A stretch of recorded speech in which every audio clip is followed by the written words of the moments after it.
In this lonely ass world, it's getting colder. I'm not going nowhere if I cannot take my boat there. My mind was bred a little different, yeah, from my own past. If I see heat, why the fuck would I wanna go there? Mama, I make you smiling. Mama, your little nigga came from wildin'. Mama, always got in trouble, I was shouted. Mama, now I'm staring at shit. Mama, I'm the pilot. Mama, if I want something, I'ma go get it. Mama, swim with the sharks, piranhas, and fishes. Mama, it's so hard down here, God is my witness. Mama, I know where I'm going. Mama, I'm a fan. It's hard not knowing who is really gonna be there for me. I wish you could be here to see me the day I start touring. Shit be on my mind every second when I'm not recording. I'm waking up conversating with the Lord every morning. I mistakenly took the wrong path, I had to rewind. I fumbled trying to move too fast, I had to keep trying. Growing up, I got in trouble, told myself to keep lying. So much stress be building up, swear I be needing me time.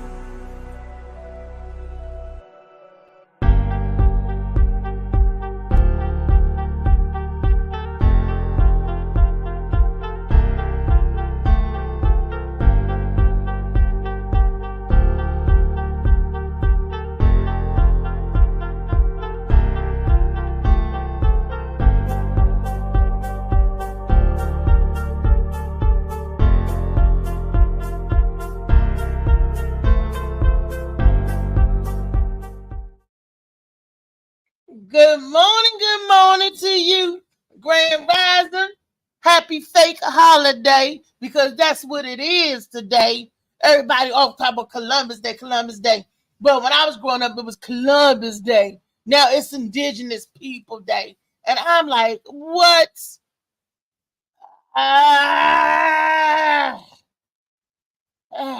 It's just crazy. So why are they changing it to Indigenous People Day? Are they saying, sorry, oops, Columbus was a savage? Oops, what are they saying really? I don't know. But Grand Rising to everybody, all my fans, all my people, all my sponsors, all my supporters of the Morning Mac Show. Thank you, Misha Merritt, for being our one true sponsor for the Morning Mac Show. This has been a little over a year that we've been doing this podcast via StreamYard. And I want to thank my super producer, Molly Mall, for giving me this idea. Well, actually, it was DJ Slicky Woo Boo who said, Molly, you don't have to keep going to the radio station, because it was getting a little difficult. And then when they closed down Iverson Mall and they moved and everything, transportation-wise, because my son wasn't able to get me to the studio, and DJ Slicky Woo Boo was like, boom, do it like the Tom Mo Show, do that thing. And I was like, what do you mean? He said, turn your radio station, boo, boo, boo, into a podcast. So that's how it came birth from an idea of brainstorming, because what I was doing, trying to get a rise or trying to fit into my son's schedule when I could get in this allotted time to go to the studio. We have a physical studio because we were on air on the radio. And that was internet radio. That's how the Morning Mac Show been in existence for over 3 years now. And I want to thank Misha Merritt, the sponsor, who she been hanging and banging the whole time. I want to thank Molly $1 Million Moments. And I want to thank my sweetheart, my Blue Phoenix, been with me from the beginning of the show as well. And actually 2020 is when I did her show. It was not Sunny Chiba. It was Chiba, Breezy Chiba, AI or GMO Mo, and it was and Louisa Rudder, Blue Phoenix. In the Blue Phoenix, and I want to thank them. I was looking at a clip from 3 years ago. It was like January, and I think they were in like their 8th or 4th season, something like that. And good morning, Weezy. You tell them the story of how we met years ago, and I just want to thank that's my sweetie. Hey, Weezy. Good morning, happy Monday, Grand Rising, everybody. We met. It was Breezy Taylor, but he used to say something Chiba. I forgot what the Chiba was. Breezy At the Cheever. time it was just his name was just AI, but now he's Giamo, and I was just Red, but now I'm Blue Phoenix.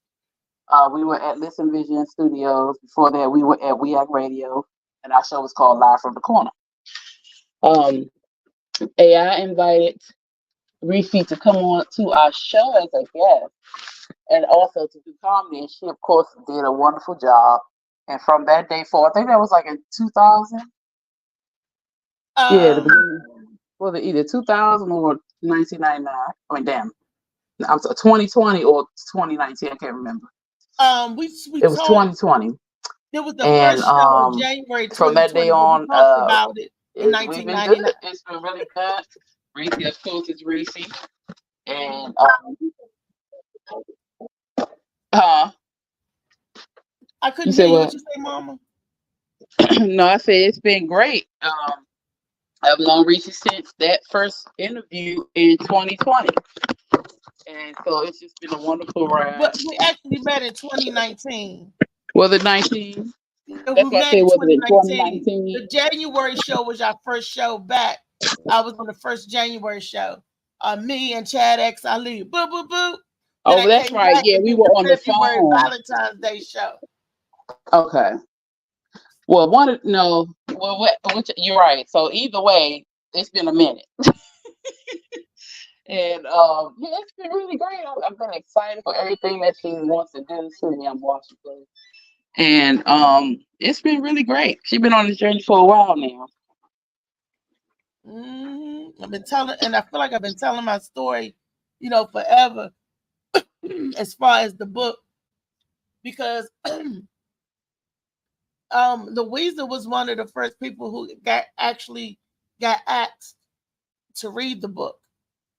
I needed a focus group, and the book was done completed, but I needed a focus group to see if there was capturing and see if the story was interesting, and Louisa gave me the thumbs up, and that's where you guys got Shades of Blue for, because of the focus group.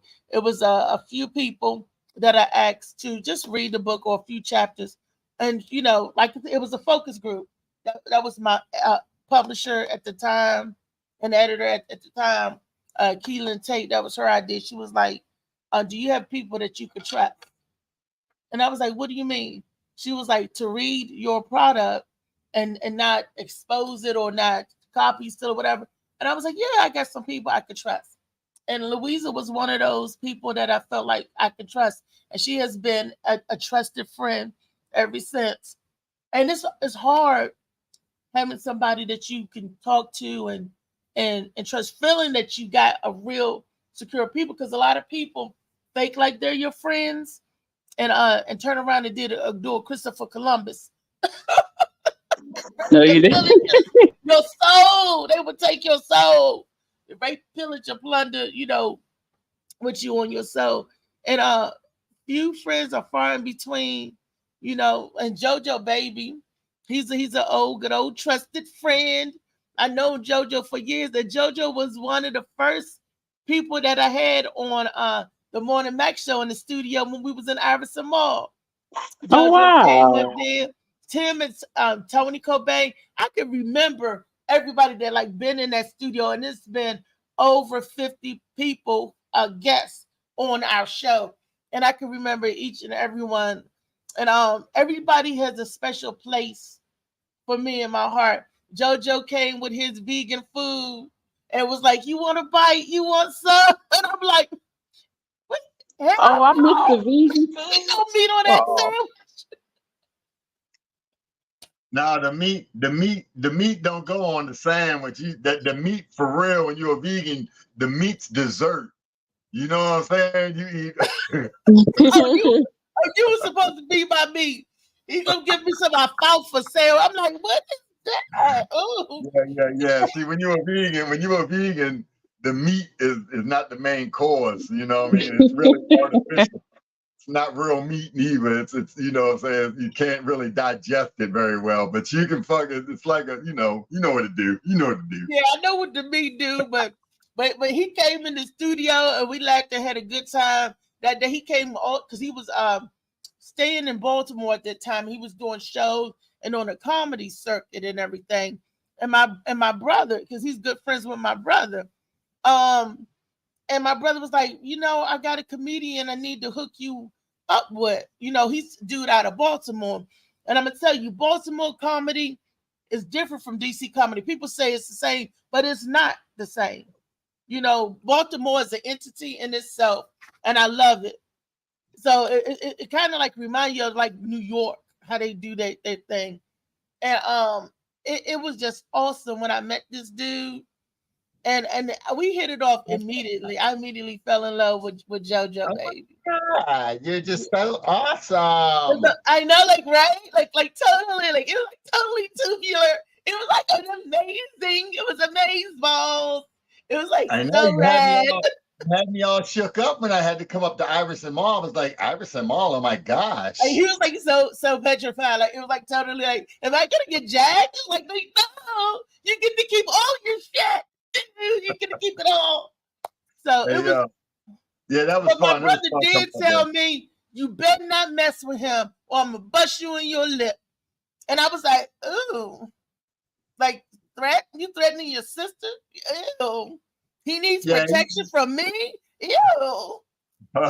He might be the other way around. He was just trying to, that was a mind trick. That was reverse psychology on your ass. You know what I'm saying? Thinking that you was really being protected. And he was protecting you from me. But my brother made it clear that JoJo is family, not a victim. And I was like, okay, well, if you insist that he's his family and not a victim, because I was gonna pick them bones dry. But that was the whole me. But it need to be back to the new you after you put that stuff up on the closet. Shit. You need to have a nigga like, you know what? Christopher Columbus need to come discover that joint. He can fake just like the real Christopher Columbus, act like he the first nigga that found it. And look what I found over here. You ain't the first nigga that found that. There's some good pee on the closet shelf up here. It's some good. It's still in the wrapper. She said, rip me out the plastic because I feel it brand new. But yeah, we heard you cherry popping. We heard you cherry popping way back in the day. We heard that story way back in the day. Good morning, Lee. Yeah. Good morning.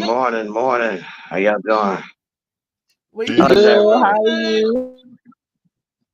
On this Indigenous Day. In who? Exactly. In who day? Indigenous Day. It used to be Columbus Day when we were coming up. Now it's Indigenous People Day. So there's no more Columbus. He can't discover no more shit now. Columbus never discovered nothing, but well, he discovered it just like we discovered the recipe to damn Aunt Jemima pancakes. No, we discovered the crack joint. We discovered that. We did discover the crack. They gave us the powder. We rocked that thing up. We ain't even know what. That. No, you know what? Actually, crack? It was a chemist that I think it was a chemist out of Carnegie Mellon. It wasn't the same one that did the China White, because his ass OD'd, but I think it was a chemist from somewhere. And it wasn't no black person that discovered it. No, that was cocaine and crack was actually a rich man drug, a white man drug. They just gave it to us after they realized they can make some money and and it can kill us off and we'll be indigenous. How addictive it is. They was like, oh shit, let's get this to, I mean, because I remember being addicted to cocaine. I didn't even know I was addicted to cocaine. I had no clue. I thought they was BC. Back in the day, we just got. I thought they was BC powder. I thought they were goodies.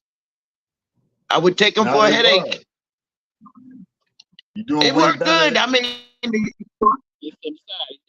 yeah, it had the lady on it with the hair blowing on the goodie powder. And now I'm like, here, you can have one of these. They're like, what's that? I said, it's a BC, a goodie. It's just like them. And I said, I guess this is an offer. I said, no, nigga, that's cocaine. I'm So like, I've been I taking that know why shit for a few years.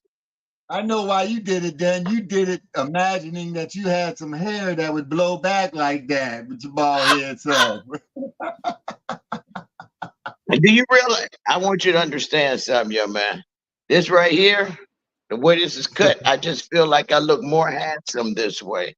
Other than that, Yeah. my hair is like a chia pet. I'm like a chia pet.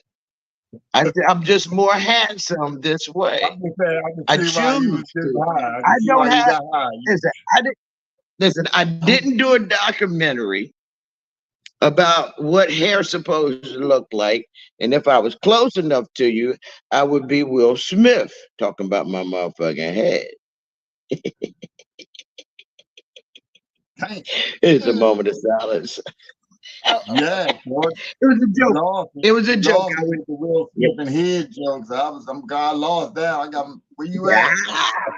I didn't. Oh, Miss Leave Matt. my leave my damn head alone. You ain't getting none. Damn.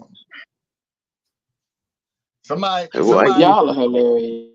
They like- cutting up on the Indigenous People Day. Good morning, Rico.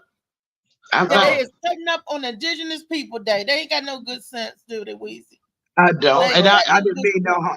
All of that was meant as a joke. I didn't mean no. I wasn't serious, man. Yeah. Me too. I was serious.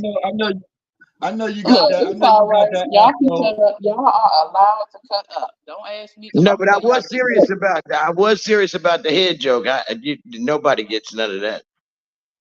Damn, you got your head on lock up? That's right. Yeah, so you don't do FaceTime, huh? Well, yeah. That's what we're doing right now. Oh, boy, No, that ain't what he said. I feel y'all privileged right here, getting a little bit of FaceTime. Not quite like I'm used to it, but hey. Oh, you talking about that face? No, bro. I don't even do phone sex. What you talking about? No, shorty. You know what I'm saying? He'll catch up. Just keep on being in the conversation. You're going to get with it. You know what I'm saying? Now I do phone sex, video sex, I do all kinds of sex. I'm into tantric sex. Yes, the mental and all that, but just don't touch me. I ain't doing that kind of sex until I'm ready. I'm not, I'm choosing not to right now because I'm letting it marinate. Yep. But yeah, don't say sell a bit because everybody wants to buy a bit. So don't say so. Look, if I sell a bit, I'd be rich. I still would be on here. But I become her pussy a vegan. That's all. Her pussy a vegan. That's all. I ain't getting no meat. No. It only vegetables. It only eats vegetables. Did he say the pussy was a? Whoa! Look, Did he say pussy was a vegan? She don't eat no meat. She ain't getting no meat. Yeah, she ain't getting no meat. Look, it's vegan because I'm still.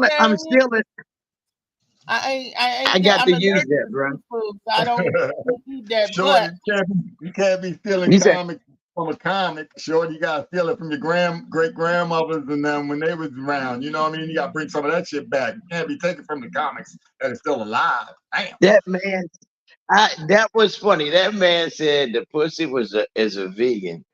I got a lot of, I am a vegan, so I got a whole bunch of them jokes. You know what I'm saying? I got a whole bunch of them jokes. I'm vegan, yeah. So, I like that. He's a pescatarian because he do eat seafood. Ooh. You know what I'm saying? So he may not eat the meat, but he do eat the. He do go. So you are the chicken of the sea. I don't eat it. I just go deep sea diving and explore the fishes and shit. You know what I mean? He's a true seagull. He is a true seagull. I plays with the fishes and stuff. I don't eat them. I just plays with them and you know what I mean? I go deep sea diving. Are you a flock of seagulls? Huh? A flock of seagulls. There was a flock of seagulls. Yeah. Call a flock of seagulls. Yeah. You can say it. All right. You can say it. Look, Molly got a video prepared for us Molly, do we got a video? And Lee sent me over the weekend. Lee, I always welcome you guys for show topics and ideas. Lee sent me a plethora of videos for the show, all over 20 minutes. Each video, I'm like, that's too long. That's too long. That's telling me anthologies and whatnot. So I'm like, I'm always doing something. No, to me, those are interesting topics. Those videos are good topics. We're gonna have to chop them up and cut them down a little bit. I'm gonna give it to my super producer, Molly Mall, so he can make it do what it do. What happened What's up, Molly Mall? Happy belated birthday to you, Molly. JoJo, where you go? We talking about play the video and you disappeared.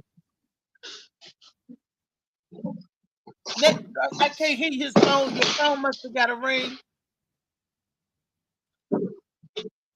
So we just waiting for the video. Waiting for JoJo. I went to the chat thing and then I got lost and I had got pushed out of the studio. But I'm back. The chat thing. Let me see what you said. The Blue Phoenix said she'll be back. Okay. Who said that? Blue Phoenix. And hey, Larry. I thought it was somebody else. My eyes is bad. I got the light right in my face too. I couldn't see it. I thought I said something else. DJ Larry Flack or Larry Black. All right, Steve. I want you to open your Texas page 272, and we're going to look at the day that Christopher Columbus pulled up and introduced himself to the Indians and stole their crops. And that was the Pilgrim and the Mayflower. Are we talking about Christopher Columbus or are we talking about the Pilgrims? He's the same motherfucker. He don't want to make the gateway. He don't want to open the gateway. Open the gate. Y'all remember that? Yeah, he don't want to open, or he don't want to got out the gate first. You know what I'm saying? He got out the gate first. No, you know what? I gotta give my hat off to the Vikings. The Vikings, they said, was some ragtag, ruthless, reckless, pillager, plundering people, but they didn't mess with they came over here, Leif Erikson, and they saw that the people was here and they was chilling and everything. They was like, all right, the Vikings must have truly been black. That's what they don't want you to know in your history books, that they must have truly been black. Because they came over here, jammed with the people, smoked with the people, and then they took their ass home. These other folks tried to come over here to America. They smoked with you, chill with you, took your food, then stole your shit. That's what they did. They said, I'm going to take this. We're going to pillage and plunder you. Thank you for the weed. Thank y'all for the smokes, the good vibes. Smoking of the peace pipe. Thank you for showing us how to survive these harsh winters and all of that. And now, not only that, we're going to enslave you. We're going to all of this. Now, that's not a good friend. That's a backstabbing friend. So we should change the name instead of Indigenous People Day. We should change the day from Columbus Day to You Not My Friend Day. He was not their friend. Not my friends. You were not my friend. You smoking the peace pipe, and then Columbus was Italian, right? Columbus was Italian. Well, I dropped out of school when I seen the bullshit they was teaching. But how did you know it was bull? How did you know that wasn't the right story? If you told,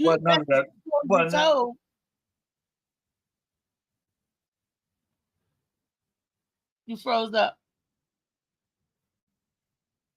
I see Lee. JoJo froze up. He said that he, checked out of. He said Lee, did you?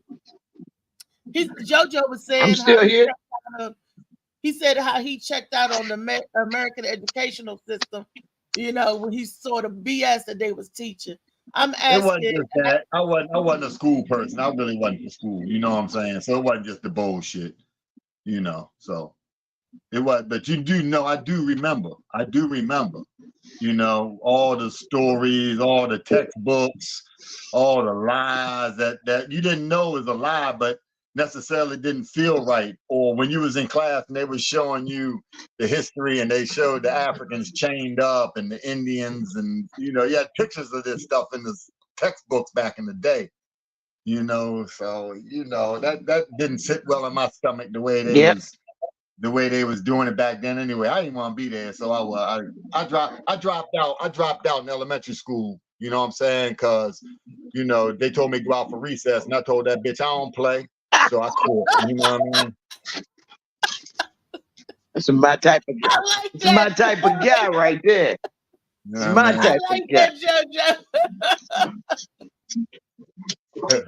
That's a good one. I like that one.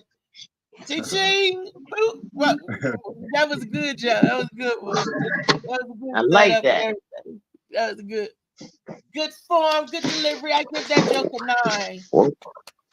Oh, while we I speaking, like because you that. know a lot of times I got to get ghosts, so I am going to be in Baltimore this weekend coming up. On Saturday, I'm gonna be co-hosting a show on Wrightstown Road at Cafe 12. That's 55627 Wrightstown Road. Cafe 12 starts, the doors open at 7. Shortest show starts around 8. I'll be co-hosting that joint, and then the next day, Sunday on the 15th, I'll be at Gwynn Oaks Park doing I said Unity in the Community, but that's not the name of it. It's something else. It got a different name than Unity than in the Community. But it's like you know, they be giving away clothes and coats and food stuff like that, you know, for the rehab brothers and all that stuff, you know. I mean, you know, something like that. I ain't really get a lot of the details there, but I'll be performing there real quick in Gwynn Oaks Park. I think it's an outside event, so dress accordingly, you know. Okay, we froze up. I didn't hear the last couple of seconds. Okay, you know, Kenneth Clark be doing a lot of stuff for the community and stuff like that. So when you come up here, I got to make sure you and Kenneth definitely link up. He's one of your biggest fans. He's like, what it do, JoJo? What it do? He always. Well, if we got something opening on Friday, you know, Friday night I'm available. So you know, I mean, you know, if you pull your strings, or if you send a nigga a Snapchat picture of that coochie and get me on, baby, you know what I'm saying, I appreciate you, you know.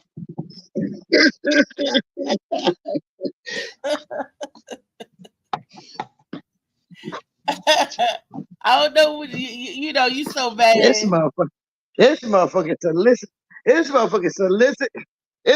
solicited on live TV. The show now. Watch. I ain't solicited. I said if she would look out for me in such a manner to hit up the manager at one of the clubs, or you know what I'm saying, or somewhere Friday night, get me a little show and send the manager a little Snapchat of that motherfucking cat, that cat on Snapchat. You know, I can get me on. I'll take a feature act. I'll even open for the brothers. I'll open for the brothers. Appreciate you, baby girl. Fam.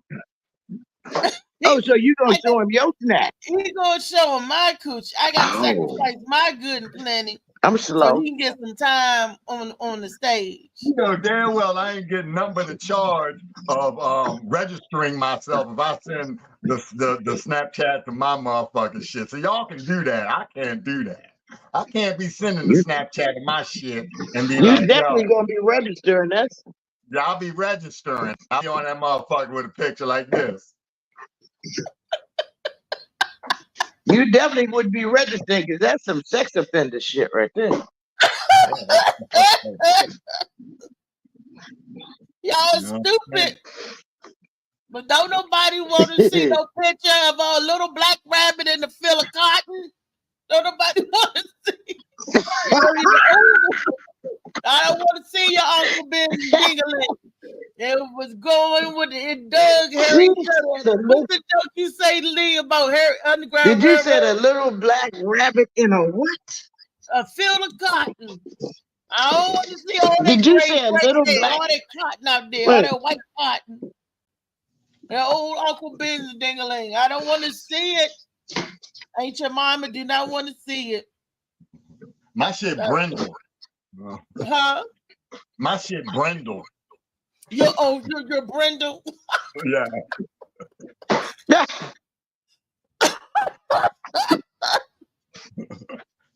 I got a brindle.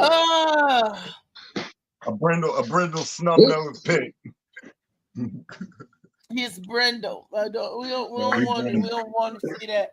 We look. I wait for Molly to play the first video. Molly, whatever you get it set up. We got some. Molly too busy laughing at this shit. Well, you know. Molly laughing. He said brittle. Molly's like, Brindle. Molly laughing. Molly laughing his ass off. He said, "Look Brindle reminds me." Molly up there laughing his ass. Brindle reminds me of that retarded demon giant on what was that show that I was watching? It's a video game. Yeah, well, you got me halfway right.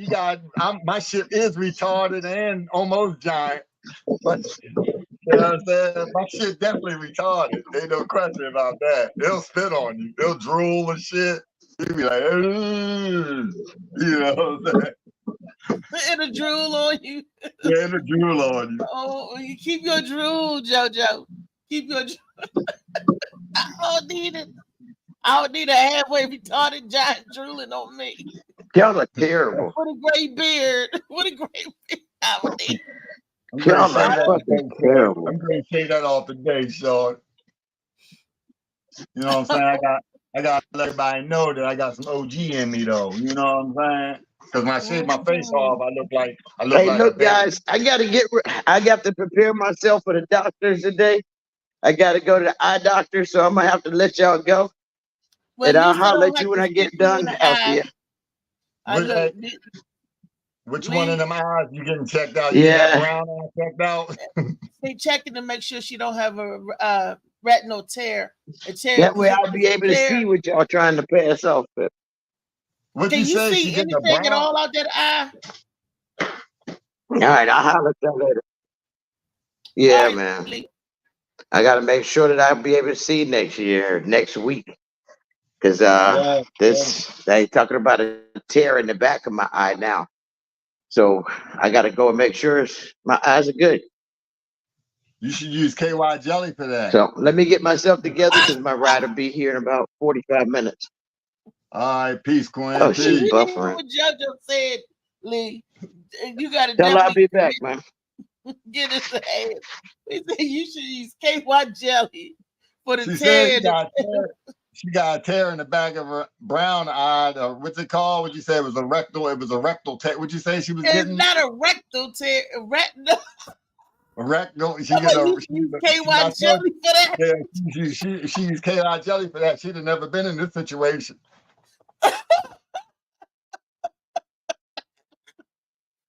She ain't talking about a rectal tear.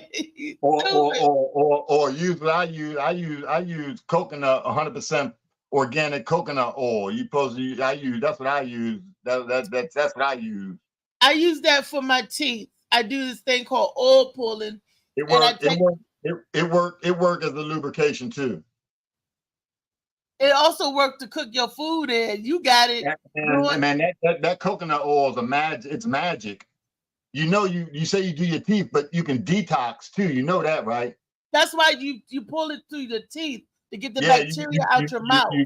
It's a natural. That do more than just out your mouth. It pulls all out your whole body. That's a good You thing. mean you rub it on your body like massaging it? No. I'm saying when you detox it, when you're supposed to swish it through your teeth for about 10 to 15, 20 minutes every day. And right. I do it when I'm in the shower because right. I ain't talking to nobody. You know what I'm saying? I'm usually in there for at least 10 minutes, you know. So I do my swishing when I'm in the shower. You know, yeah. So that's a good thing. But it works as a lubricant too. You know what I mean? You right now you ain't got to worry about that right now. It's for cooking. It's for hair. It's for your skin. It's for your mouth. Now you're saying it's the detox. So when you're detoxing and switching, you pulling all the impurities out the body. And now JoJo out the body. Now JoJo say you could use it for a lubricant. Now the men can. I guess the ladies, you can get some coconut fragrant coochie too. Oh no, you can put it in there. That's what I'm saying. That's why I usually take a scoop and put it on my mouth and then go to work. You know, get that thing right. Why you gotta put it on your mouth? Because that's what I'm ready to do. The foreplay game. I'm ready to go deep sea diving to see the fish. Wait a minute. Something is really wrong if you gotta lubricate your mouth before you do oral sex and deep sea dive. That is some dry coochie. No, that's so I can hit the brown eye with that joint. Where you know what I'm saying? A little in the brown eye. That way, you know what I'm saying? Oh, you trying to say your brown eye stay wet too? Okay, girl. Shit. You ain't messing with my brown eye. Sorry. Ain't we talking about the brown eye? You just said Shorty went and got some rectal brown eye surgery. What's Shorty going for? Retinal. She had a retina tear. She had her rectum teared, and I told you. Not rectum. Rectum has a C in it. We're talking about retina, R-E-T. You breaking up, baby. We hear you. Her rectum was broke. I got you. It's all right. Whatever, ding-a-ling man. That's the old ding-a-ling man over there. Come on. Go ahead and get back to your video. Where the video at? We gonna watch the video. I'll wait for the video whenever Molly pull it up. So we'll talk about that. But in the meantime and in between time, for those of you who celebrate it, I don't see the celebration of it, but who am I? I don't know. I'm just one of the indigenous people. I don't see a celebration of Indigenous People Day, which when I was growing up used to be called Columbus Day. Is school out today? So much, huh? Is school out today? I don't even know. It shouldn't be. Didn't we used to get to stay home on Columbus Day? Yeah, we did. I thought we did. Because the government is off today. You know, and you know, it was so funny because I remember my mother, she's a government worker. She used to be mad that our holidays fall on their government holidays. She was like, there ain't no daggone holiday. Your kids need to go to school, be learning something. What she was really upset about, that she was looking forward that away time, that quiet time. But if we home and she home, you know, that ain't a good thing. She wanted to be home alone. And I guess that's when she get hurt. You skirt when she do whatever she do. But I found that she wanted to be home alone. She didn't want to be home with her kids. She wanted to be. That's why she was mad. Y'all probably some baby ass kids. Shit, you know. We was good kids. Everybody will tell you we were all had manners. we were very. You still was bad though. I know y'all was bad. Come on now. All kids is bad. I grew up at an era we got whoopings with a switch. So who the hell want to get it? In our eras, you know, it was something different. I'm trying to tell you that nobody wants to get a whooping with a switch, but that's why you got to be slick with your game. I wasn't slick. I was the one I always spoke up. My mother always called me the ringleader. You know, they go to video shot caller. Oh, they go to video. Molly is the shot caller. Molly's the one behind the scenes. You just admitted that you was the ringleader. You just admitted that you was the ringleader, Shorty. That's the Rico act. You looking for the Rico act, yo? What you doing? You better hush up. Let's see what video Molly got for us. I don't even know what the video is. Molly, go ahead and play the video, baby. What's up? Listen, I gotta say this. A lot of people gonna get mad at me, but I'm just gonna say it. And I want to speak to a particular group of women where it's like, the question is, why do you feel so entitled to the money of the man that you're having sex with? Why do you feel entitled to his money? No, real question. This is not a judgment question. This is just a real question. Like, why do you feel entitled to his money? Because you're having sex with him? Girl, I just seen him blow $30,000 at the casino. He can buy me that $18,000 watch. It's just $18,000. I seen him blow it. You know what he was doing? You know what that was called?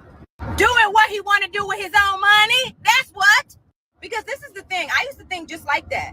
Before I started making my own money and I was like kicking it with niggas for lunch dates and little bullshit like that, knowing that I was broke as hell. When I started making my own money, my whole life changed. I remember one time I got so mad at this guy because he spent $5,000 at the blackjack table in 10 seconds. I'm like telling my friend like, oh, well, he should have asked me if I had food in my fridge before he spent all that money. He didn't even ask me if I was straight. Bitch, you knew you ain't had no food in your fridge before you went out. And why is it his job? Because he fucking you? Girl, gone. You's grown. And I know y'all gonna talk shit about my relationship. Oh, well, you with a nigga with money. And yep, and he with a bitch with money too, bitch, period. And when you make your own money, you realize that the relationships that you have, a lot of them are out of survival. So when you have your own, you're with people because you really want to be. Anything my nigga do for me is icing on the cake because I take care of myself. The real flex is being with someone because you want to be, not because you need them to survive. Besties, what's up? Now, I know I'm going to get a lot of flack from this video. And look, if Phoenix just popped in, but I agree with her. I agree. I agree with her. And I'm going to tell you why I agree with her. Because I tell people this all the time on my girlfriends and everything. And most of the time, all my girlfriends got it going on for themselves before the jokers that they with, got it going on. I see a lot of lopsided relationships, okay? And in my circle of friends, that the women are the go-getters, the women are the breadwinners. The women are the breadwinners up here, and then their man is just hanging on them, like, yeah, my bra, the breadwinner and all this and that. But when you got your own and you come into the table with your own, you don't feel like that one is more controlled over the other. Because most of the time when you see a man taking care of a woman, that woman has to submit to him and cater to his every whim. Why? Because that's her employer. Honestly speaking, that's her employer because he's paying her to do these certain things. So you're right. He paying the rent, she jumping. He buying all the groceries, she cooking. And he stay bending over, busting open. She bending over, busting it open for that cash. She is working for that money. But when you got a relationship with a woman already got hers, nigga, I don't need your money. Whatever you do, like she said, it's icing on the cake. Thank you, boo. I'm not going to be jumping when you say, go fix me something to eat. What? Is your hands broke? Don't you cook? It's the respect thing. And I always saw that, like, even back coming up with my grandparents, my granddaddy would go out and work. My grandmother would take care of the home and she would cook. They had an understanding back then. It was a partnership. They was married. And that's how their partnership went. He bring in the money, she managed the money. Make the money, manage the money. And it worked good for them. But the people nowadays, they not doing that at all. It's all over the place. All over the place. And the women is holding their coochie for ransom. Women, I was seeing women do that. Girlfriend, oh, he acting up. He ain't getting up. Boom, kitchen shut down. He ain't getting up. And I think that's wrong. Niggas still don't eat just because the kitchen That's shut wrong. down. That's wrong. I need some pudding. Good morning, Kiani. Good morning, Reese JoJo. Good morning, Phoenix. What's up? Good morning, Roxy. Did y'all see the video? No, do y'all mind playing? Molly, do you mind playing it again, please? Good morning, Marley. Good morning, everybody. Molly JoJo saying good morning. Phoenix is asking, can you play the video again? Here you go. Listen. Don't say it. And I want to speak to a particular group of women where it's like, the question is, why do you feel so entitled to the money of the man that you're having sex with? Why do you feel entitled to his money? No, real question. This is not a judgment question. This is just a real question. Like, why do you feel entitled to his money? Because you're having sex with him? Girl, I just seen him blow $30,000 at the casino. He can buy me that $18,000 watch. It's just $18,000. I seen him blow it. You know what he was doing? You know what that was called? Doing what he want to do with his own money. That's what. Because this is the thing. I used to think just like that. Before I started making my own money and I was like kicking it with niggas for lunch dates and little bullshit like that, knowing that I was broke as hell. When I started making my own money, my whole life changed. I got so mad at this guy because he spent $5,000 at the blackjack table in 10 seconds. I'm like telling my friend like, oh, well, he should have asked me if I had food in my fridge before he spent all that money. He didn't even ask me if I was straight. Bitch, you knew you ain't had no food in your fridge before you went out. And why is it his job? Because he fucking you? Girl, gone. You's grown. And I know y'all gonna talk shit about my relationship. Oh, well, you with a nigga with money. And yep, and he with a bitch with money too, bitch, period. And when you make your own money, you realize that the relationships that you have, a lot of them are out of survival. So when you have your own, you're with people because you really want to be. Anything my nigga do for me is icing on the cake because I take care of myself. The real flex is being with someone because you want to be, not because you need them to survive. Besties, what's up?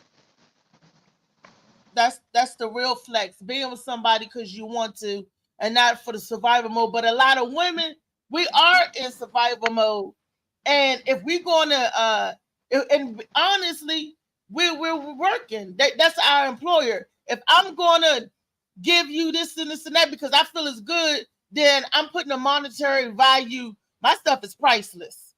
So and you have to do everything to be with me, but not just the company, not for the sex part, you know, but at the love part, the love is priceless when you're doing it the right way. Well, I want to say she made sense. She made sense. She looked good. She for me, that's what a man needs. You know, somebody that gonna build him up and not tear him down. And so does a woman. So she explained it perfectly. I mean, I ain't gonna lie. I need her email. No, you don't. You got a good woman right here. Give me $200 on this light bill. I'm trying to borrow some money from you, Reese. Look, we trying to make some money together. Let's make it happen together. JoJo, what you got on that light bill? I got your light bill. I got something on it. You got some coconut oil on it. I got the clap for that motherfucker. Coconut oil. He got the clap. JoJo is the punisher. He ended up punishing it. You know. Sure. I'm sorry. Go ahead. No, I was letting Kiani finish up his thought. So go ahead, Kiani. What you were saying that she's absolutely right. Okay, Louisa. I agree. A lot of people make decisions or deal with people out of survival. That is absolutely true.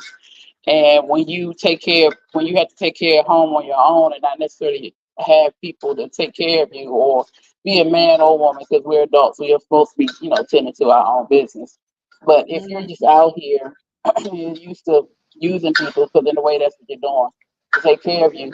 You don't understand the sacrifices or what it takes to tend and to make your money. So if a man is out spending that type of money, it's because he felt like he deserved to spend it because he made it. And we don't have a place or a right to tell somebody that they can't do that with their own money and vice versa.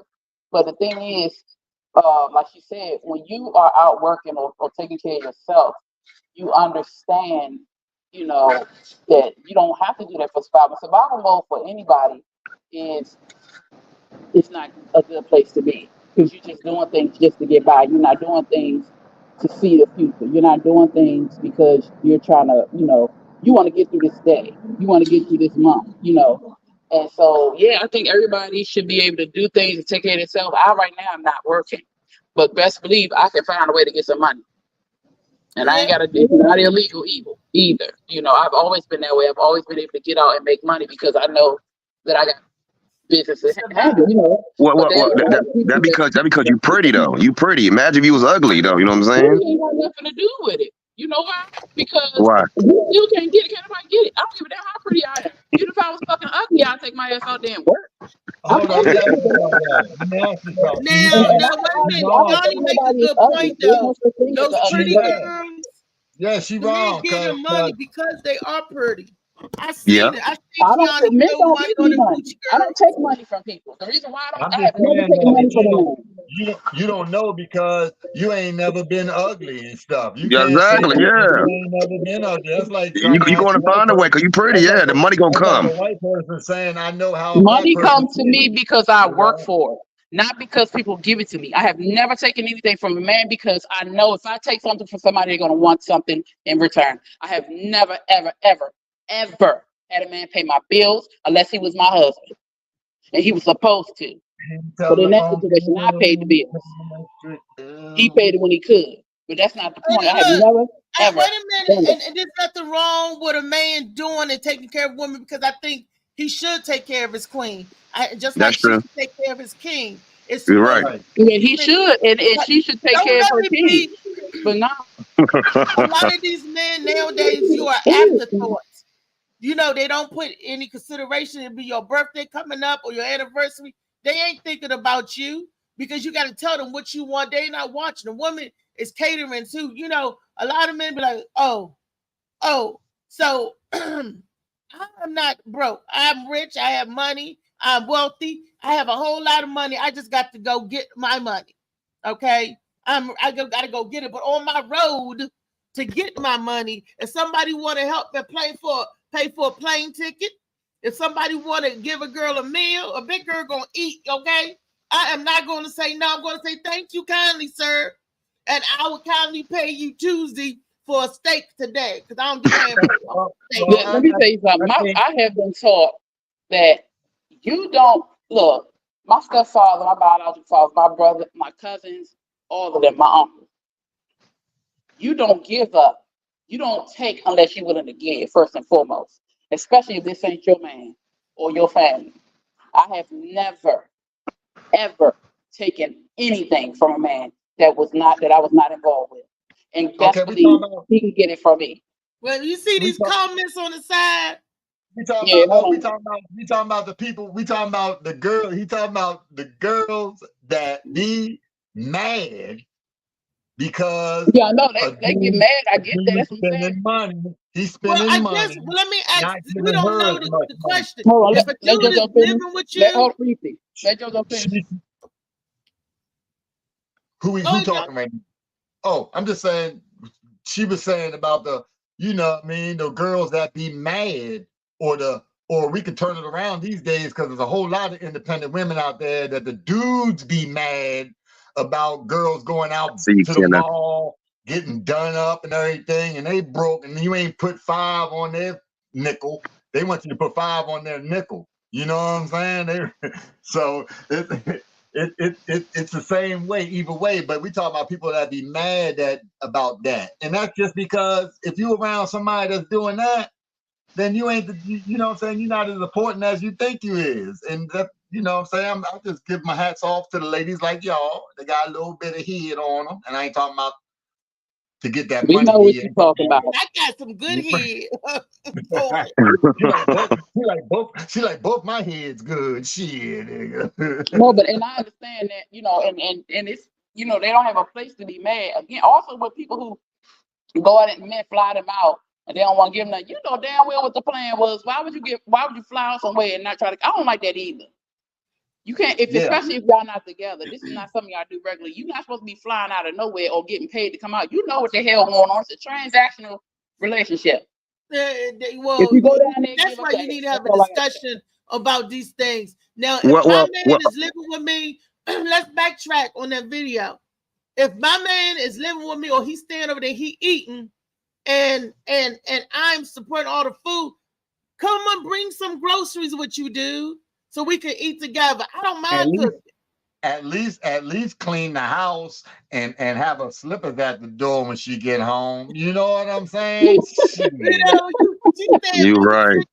A blunt rolled up. You know what I'm saying? Have her shit rolled up or her wine poured or whatever. You know what I'm saying? I'm glad. serious. That's just all out. That's just the situation. If you in a situation where you doing something, when I moved out to Cali and I moved in with my cousin, right? I ain't have shit. I ain't know nobody. I ain't know nobody.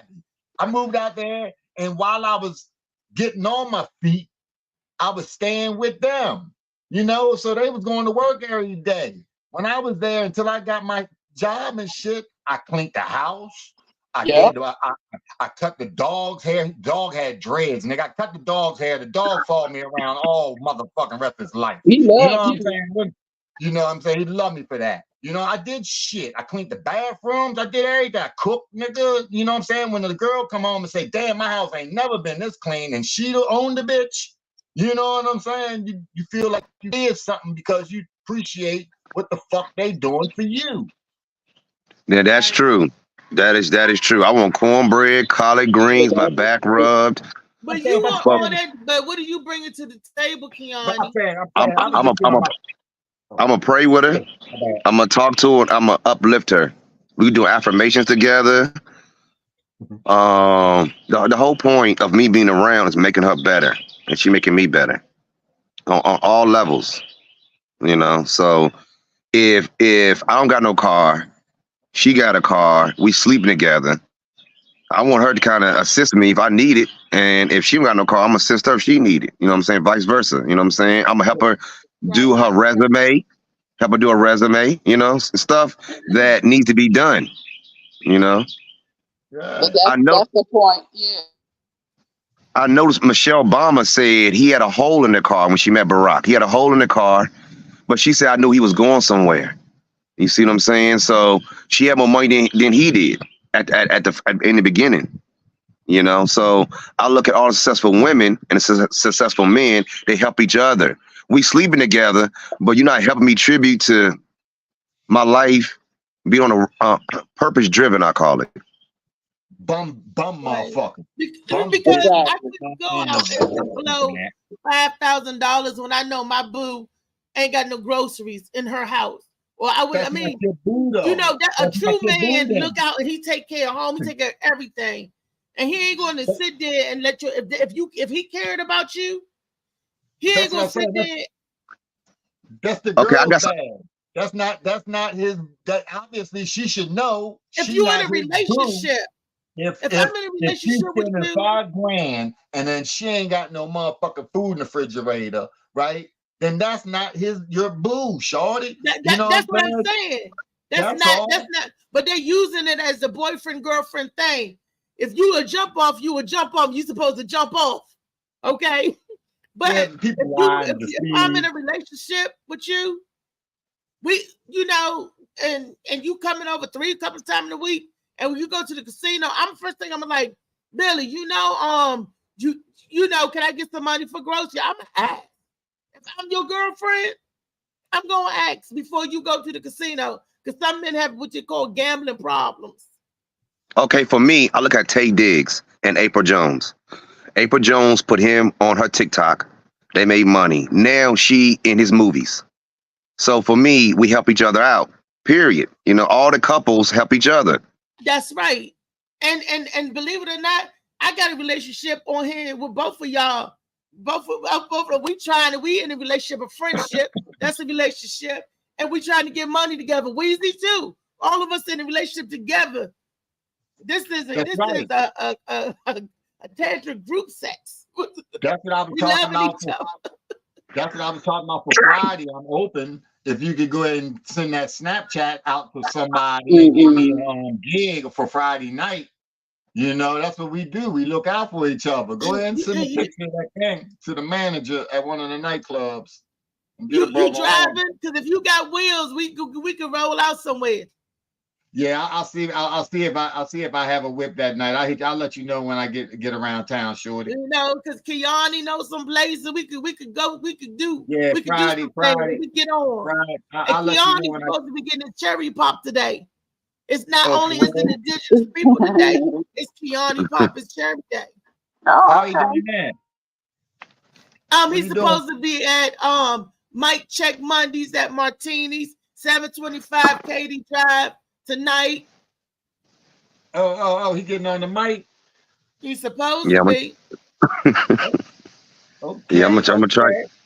I'm gonna try to make it. I think I can make it.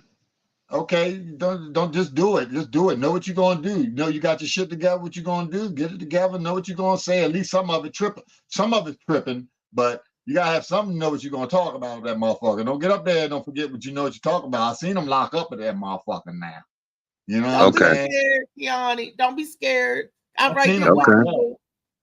I seen him locked up. I seen him locked up of that motherfucker. I've almost locked up before. I've got up that motherfucker and forgot what I wanted to say and had to pull my shit together, looking at the motherfucker like this for a second.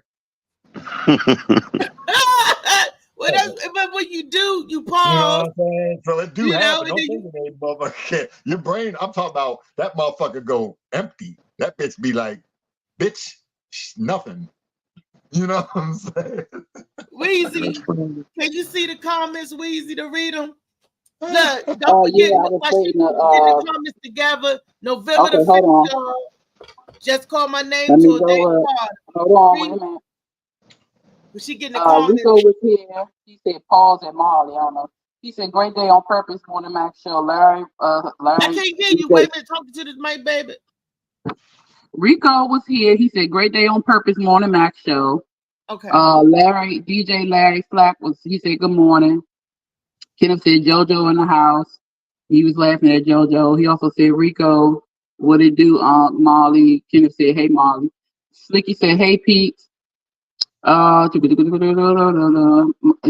was asking Molly, did he think they ready for this conversation? He also said Mo D in the building. Felicia said different strokes for different folks. It all depends on what each wants out their partnership. Kenneth said, Molly said, Kenneth, he had to share.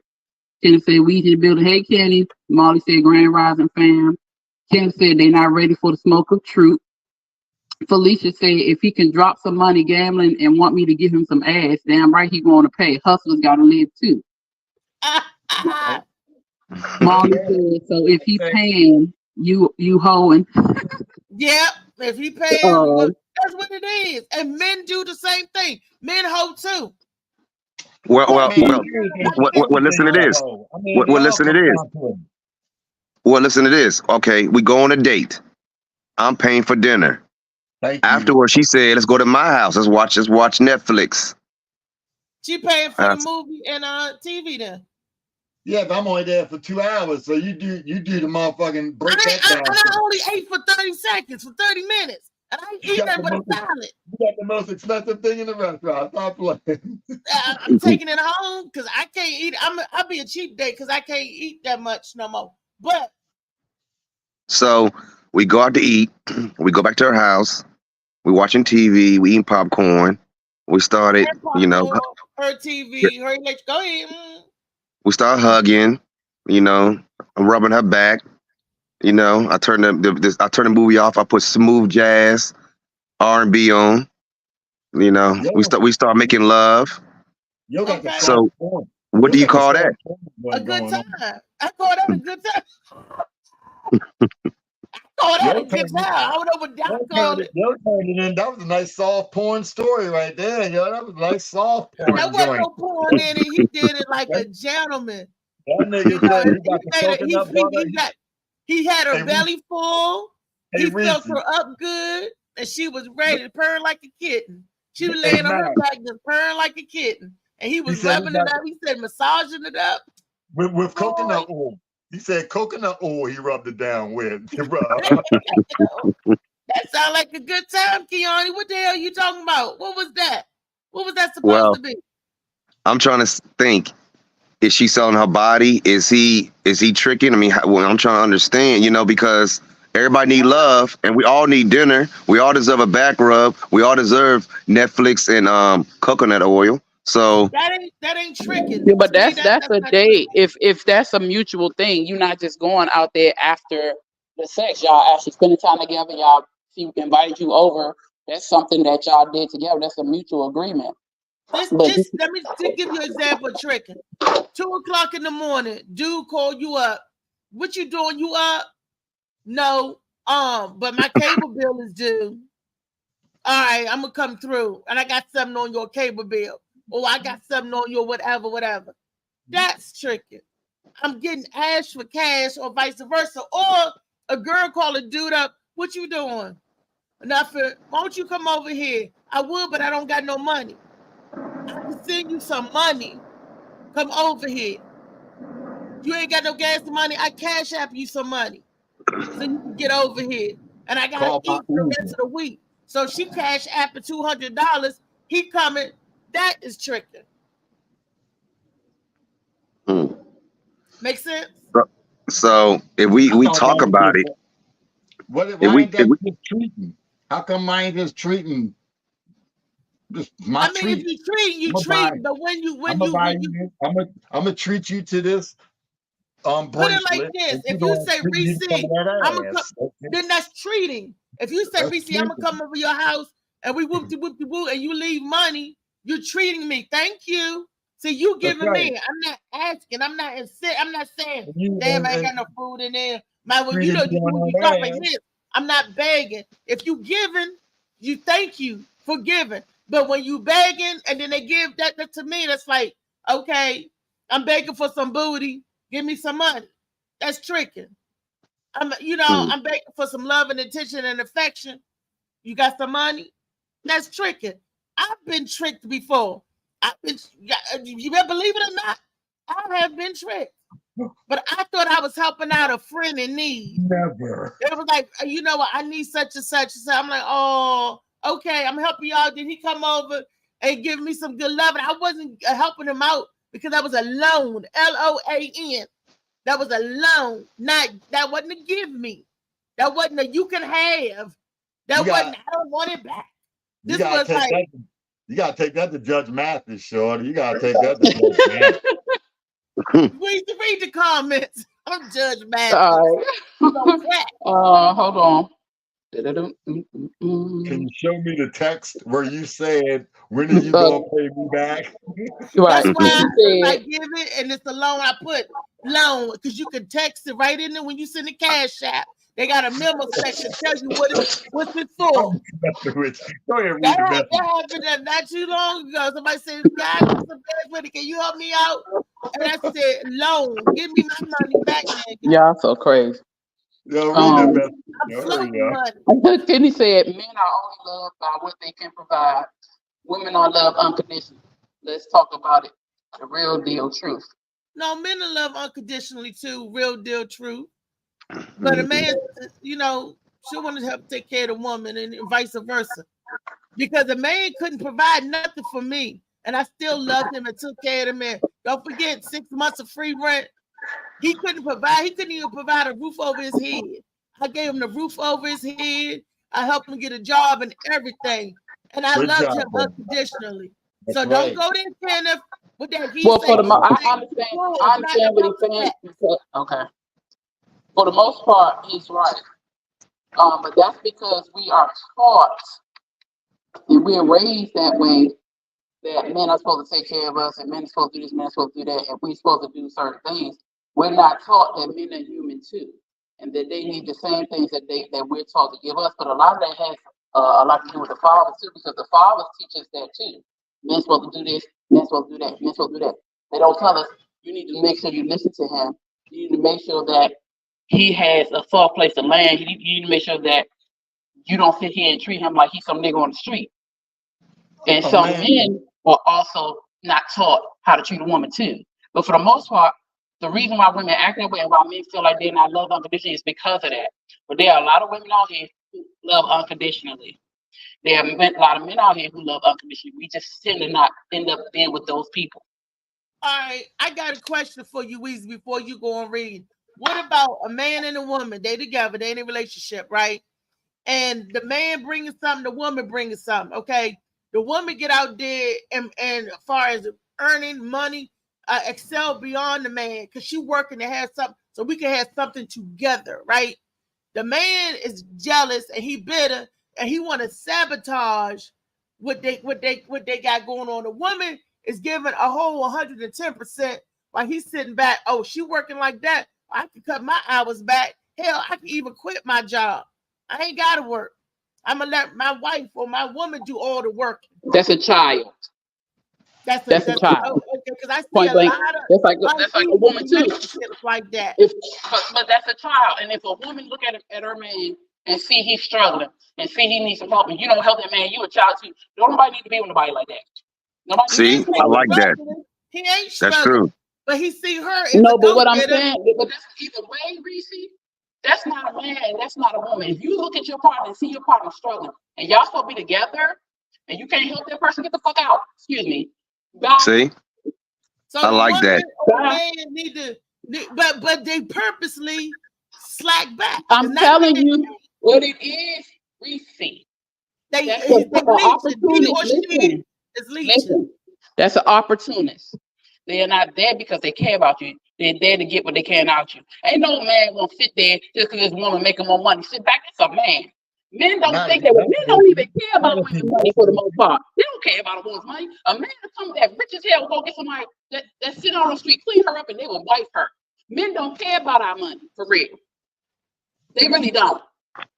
They want from us. They want from us what we are supposed to provide for them as women. They're not looking for our money.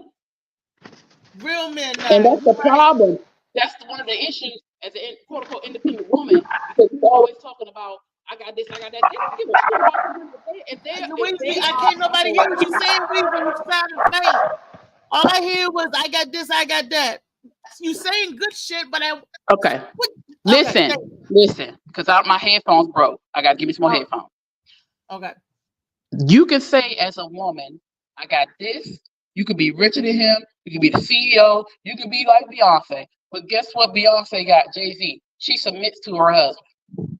Beyonce got all this money. And I'm not only talking about submitting as far as doing what he said. She loves that man. And he loves her. And it's evident. It don't matter how much Beyonce make. You can make Beyonce money. You can make all this money in the world. And this man won't care. Because he's looking at who you are as a person. Most men don't care about your money. They care about who you are. And if you can't come to them as somebody with some sense, somebody that's gonna bring them peace, I don't care how much you can ride his dick. I don't care how much you can blow his head off. They don't give a shit because that gets old. When that gets old, they're gonna leave your ass because you ain't providing nothing but bedroom time. Don't nobody want to just have sex and can't have a conversation? Don't nobody just want to have sex and can't laugh with you? That's ridiculous. I don't care how much money you got. That's why I said I can't be bought either. I cannot be bought. If I can't talk to you, you can't give me time because I will give you anything I ask for. I can give you 3 to 4 times over. So if I can give you that, if I can make time and make sure you have a peaceful space, if I can make time and sit there and listen to you, let you cry, let you vent, because I understand that you need that space. If I can provide that safe space for you, I expect the same. But don't nobody, I don't care how much money you got in the bank.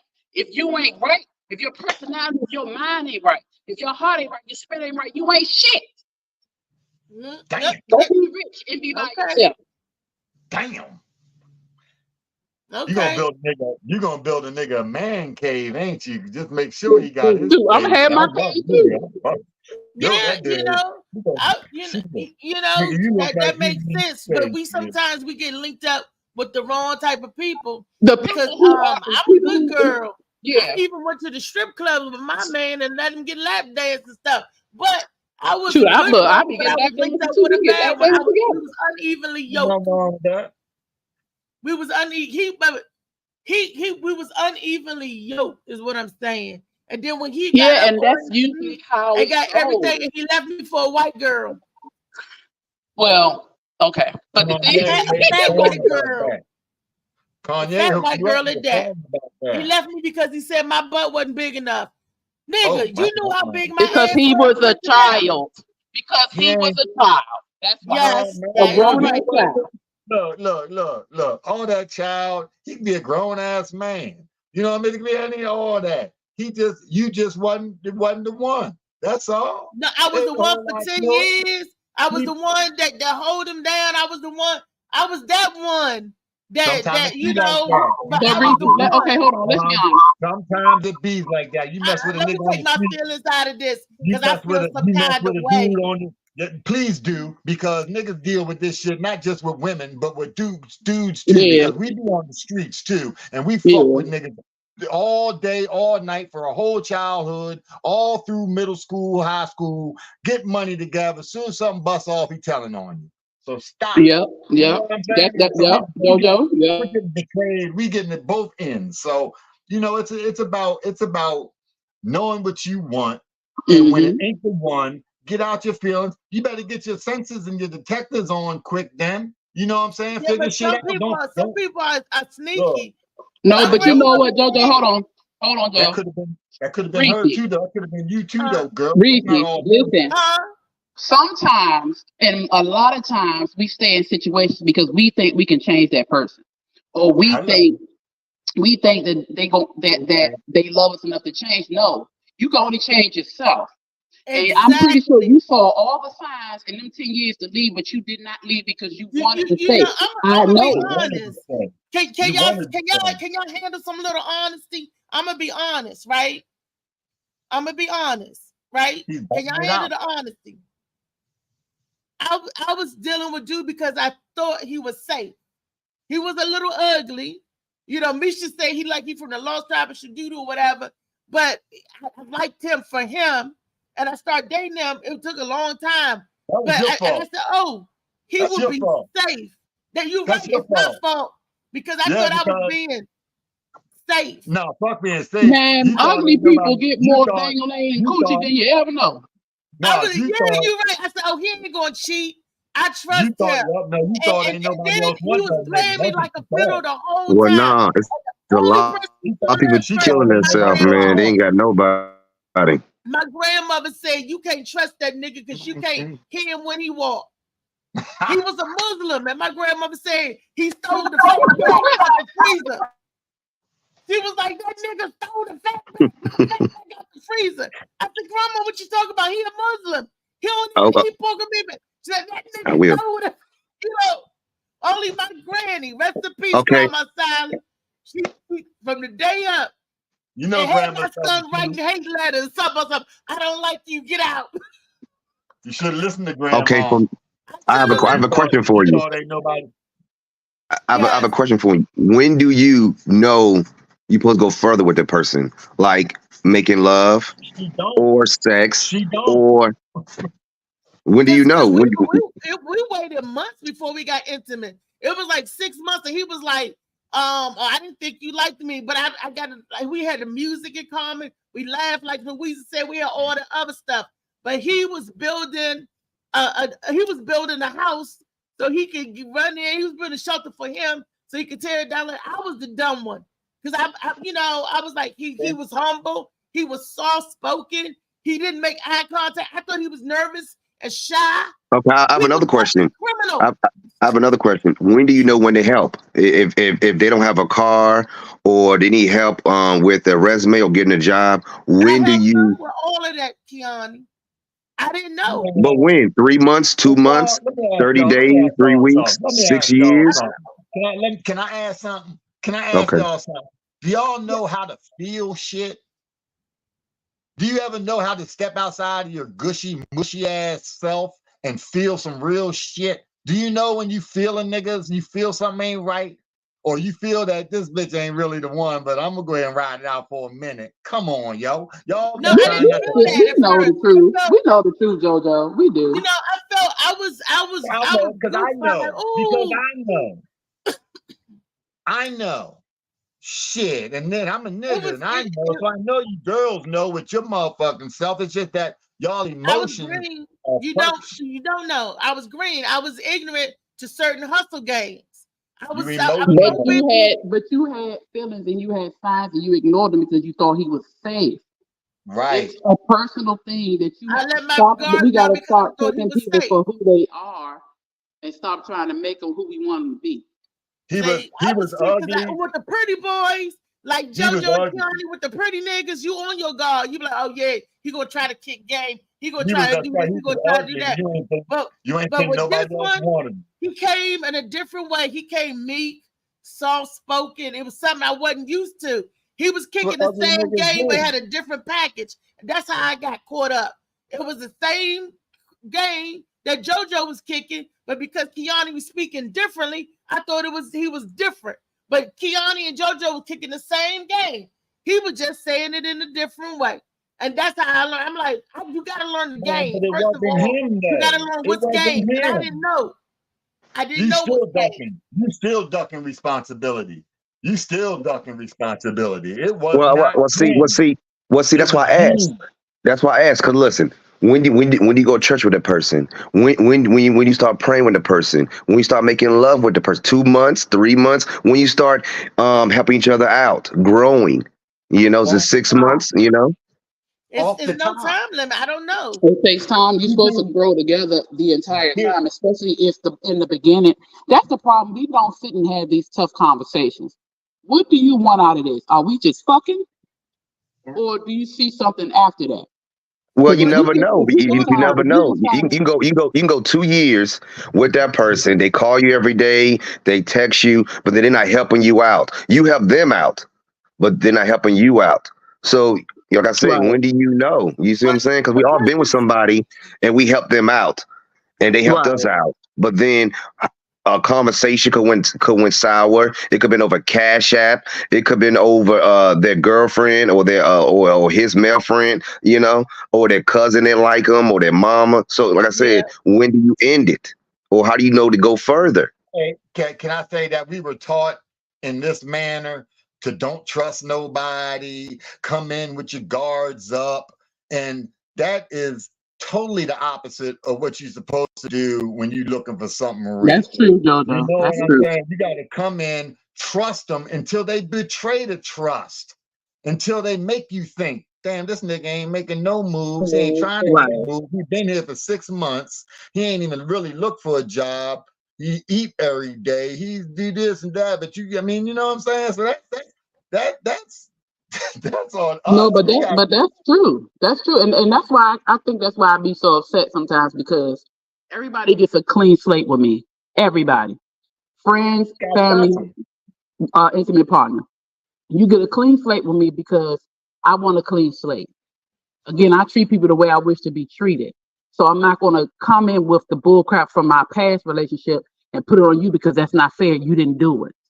As soon as they treat you like the way you wouldn't want to be treated, you voice. You got to have that conversation. And when they keep doing it, you know that's not it. You know to step off, step to the left. Yeah. It's simple. Yeah, but also we supposed to. Yeah, but also, what happened if it's you? What happened? Buy them shit, give them Uber if they getting you Uber. You know what I'm saying? Do things, but don't be a sucker. That's all. You got to know when you're getting played. But sometimes it might be the other person and not you. You see what I'm saying? That's what I'm saying. I'm saying if you feel. But when you playing the other person, Kiani, is that what you're saying? No, I ain't. I'm just saying.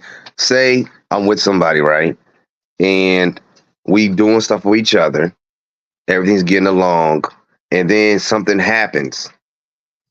You know, argue comes. Y'all disconnect. Y'all ain't talk for weeks, days. What happens next? Like I said, how you know to go further and when to pull back? Oh, you know what I mean? You need a conversation needs to be had, and you need to say, "Hey, look, we're not communicating. What's going on? What do you want to do? What do you want to do? Because I feel this way. This is what's happening. And if you don't want us to go further, fine. But I'm not. I'm at this place now because it took a couple of times for me to really get here. Right now, I'm at a place of it is what it is, for real. I don't like being at this place because I don't like the way it feels. But fuck that. Excuse me. I've been cursing all morning. My bad. You all right? It is what it is. If you cannot come and tell me what you want, or if you are at a place where you're at a crossroads and you need to figure things out for yourself, tell me. Be honest. Be honest. I said I need a new car. I said I need a new car or a used car. We together for 3 years, and all of a sudden there's a car accident. The car's total. I said I need a new car. You need a new car? Okay. What do you say to So if we were together, if you first of all, it wouldn't even have to be a conversation with me because I'm like, babe, okay, you had an accident. What we gonna do? What you need to do? Let's go to the auction. Let's go get something until you can get what you need, because I buy my car straight out. I've only went to the dealership twice, and I hate paying car notes. So any cars that I had, I buy them straight out. Then we go put that joint in the shop or go get somebody to fix it. You gonna have wheels if that's what you want. If not, we're gonna be on the bus, the train. We're gonna be walking. We're gonna get where we need to be. But that's how it is. But see, you have to have somebody who wants to work with you, who is in it because they want to be with you, and both of y'all are trying to build. Y'all are setting a strong, solid foundation. If you do not have that, then all you're going to have is rocket ships and confusion and roller coaster rides and craziness. Okay, now what? Okay, go ahead. No, I was about to say to what Louisa said. It still could be a ploy again, because I had a promissory note and the dude signed it 3 times. He said, I want to be with you. I want to build this. I want to have this together. And in the promissory note, it says that if, because he's saying that we were leading the marriage, we were leading to buy a house together. But the whole time he was playing, and he didn't think I was going to have a promissory note, and he signed it anyway in triplicates. That means 3 times. Let me jump in right quick. Wait a minute, let me finish telling you. That said, anything that I invested in the relationship, I will get back. If you choose to check out and don't see it through, or if I choose to check out and don't see it through, anything he invested in a relationship, he will get back. May I intervene? Because there was something that made you bring that promissory note to the table. See, yeah, my grandmother. And that's what we talking about. We talking about that. It was the trust. You listen to her. Grandma, so can I finish now? So if you're listening to grandma enough to take a promissory note, wouldn't you listen to grandma enough to say she don't trust that nigga, watch that nigga, listen to that nigga? There's signs all around you. You just didn't want to accept them. I didn't think. I was like, grandma, he different. He not like this. Grandma, he not like that. My grandma was like, yeah, he is. But you got him to sign a promissory note. And he signed the trip because he was saying that my love is true. I really want to marry you. We're going to be together. And I do anything to prove that to you. No, but the thing is, people tell you anything if they're not showing you. You can people talk good. If they're not showing you, you don't trust them. That's why I said people get a clean slate with me. You have that your slate is clean. You are the one that can dirty up, or you're the one that can keep it clean. I'm not going to judge you. I'm not going to put nothing on you. If you dirty it up, it's on you. Okay, I have a question for you. Up the slate with you, it's on me. I have a question. Okay, say everything's going great, but the family member, like your brother or sister, don't like the person, or your grandma. In your mind, it starts to sink in, like, okay, they don't like them. What goes on then? Because usually people feel some type of way if your friend or somebody close to you don't like them. I always seen that in many cases. People talk to me all the time about stuff like that. So that's true. And our family have big influences on the decisions that we make. But you have to understand, we tend to, as women, put our family and friends in our relationships a lot. And it's because we get upset and we want to talk and we need somebody to listen. But then that's also poisoning the family's ear towards your partner. Now, if this person just dogging you and doing all types of stuff, I understand why they wouldn't like that person. But if you're going and telling you, we had an argument and he said this to me or she said that to me, of course they're not going to like them. We tend to be the ones that put that wrench in our relationships a lot because we tend to just spew instead of going to that person and talk about what we want to talk about. Let me use myself for example. I'm divorced now 4.5 years. In my relationship, when I was married, a lot of stuff went down. A lot. Sometimes I would talk to my mother. And the reason why I talk to my mother, because my mother never, ever took my side. Ever. She never took my side. But she would come and she was unbiased. And she was like, okay, y'all need to do this. A lot of stuff is coming out now that we went through, that happened in our marriage. But it's not because I'm talking about it. It's because things are coming up. And it's like, oh, yeah, well, da, da, da, da. I didn't know that. Why? Because I didn't tell you. Because in my marriage, it was me and my husband. And what we went through in that household, we went through in that household. And that's how we're supposed to be. I won't get in your business, but what do you mean went through it? Like, what was going through it? What makes it, like I said, what makes it end? What makes it start? You see what I'm saying? Okay, so we were together 18 years. We were married almost 14 years. And throughout that time, plus we've known each other since high school. So I was 16, he was 17 when we met. And so, it was a lot of physical things going on. It was a lot of cheating. It was a lot of abuse with the children. It was just a lot of stuff going on. But none of that is why I left. It was a lot of disrespect, and I stayed because I loved him, because that was my husband, that was my children's father, and I felt that they needed their father in the home, so I would not leave. And I felt like I can endure and deal with whatever's going on because I wanted my children to have their father in the home. So what got to the point of me saying, well, actually no, I wanted to separate. I never wanted a divorce, but I wanted to separate because I just needed some space from all the craziness. And I told him I wanted to do therapy.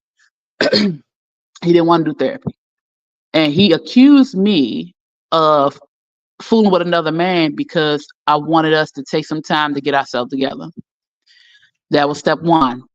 And then he basically told me, or said that a man told me to tell him that I wanted to separate, as if I couldn't think of my own, out of all the stuff that was going on in our marriage, to separate from him. So not only was he insulting my intelligence, he was saying that the only reason why I was making a decision because I was messing with another man, and I was not. And then from that moment on, it was a whole bunch of crazy. And I mean, at the end of the day, what really made me just go through with divorce was the only thing that I have ever asked him for in our marriage, outside of him stop fooling around with women, was for him to stop and let's deal with us. He wouldn't. Anytime I asked him, let's have this conversation, he'll get angry. We go back and forth and I'll just cut it off. It was a lot of that. And I had to get to the point where I just was like, I cannot keep staying because the kids are seeing things they don't need to see. They're hearing things they don't need to hear. And he doesn't care. Why? Because I was not doing to him what he was doing to me. If I was out here doing the stuff he was doing, our marriage would have ended the first year. Well, another question is, like I said, when do you know it's over? You see what I'm saying? So like you keep forgiving, you have time apart. It's individual. You have to get to the point within you to understand that that's enough. Nobody can tell you you need to leave. Nobody can tell you he or she ain't right. You have to get to that point where you know that's it. And there's no time frame. Ain't gonna be the same time as his point. Exactly. There's no time frame. Everybody's tolerance is different. Look at the comments. The people that's chiming in. Okay, yeah, everybody's tolerance is different. So it's up to an individual person. Okay, let's see. Hold on, man. Where we at? Molly said if he's gambling, don't mean he won't do for her. People always count other people's money. That's true. Kenneth said that part. Bubba Sperry's in here. He said girlfriends are girlfriends, but a wife, that's the one and only. We're supposed to put her first. Bubba said, come get on the money train. Felicia said, stop confusing sex with love. Yep. And then she said, then you with the wrong person.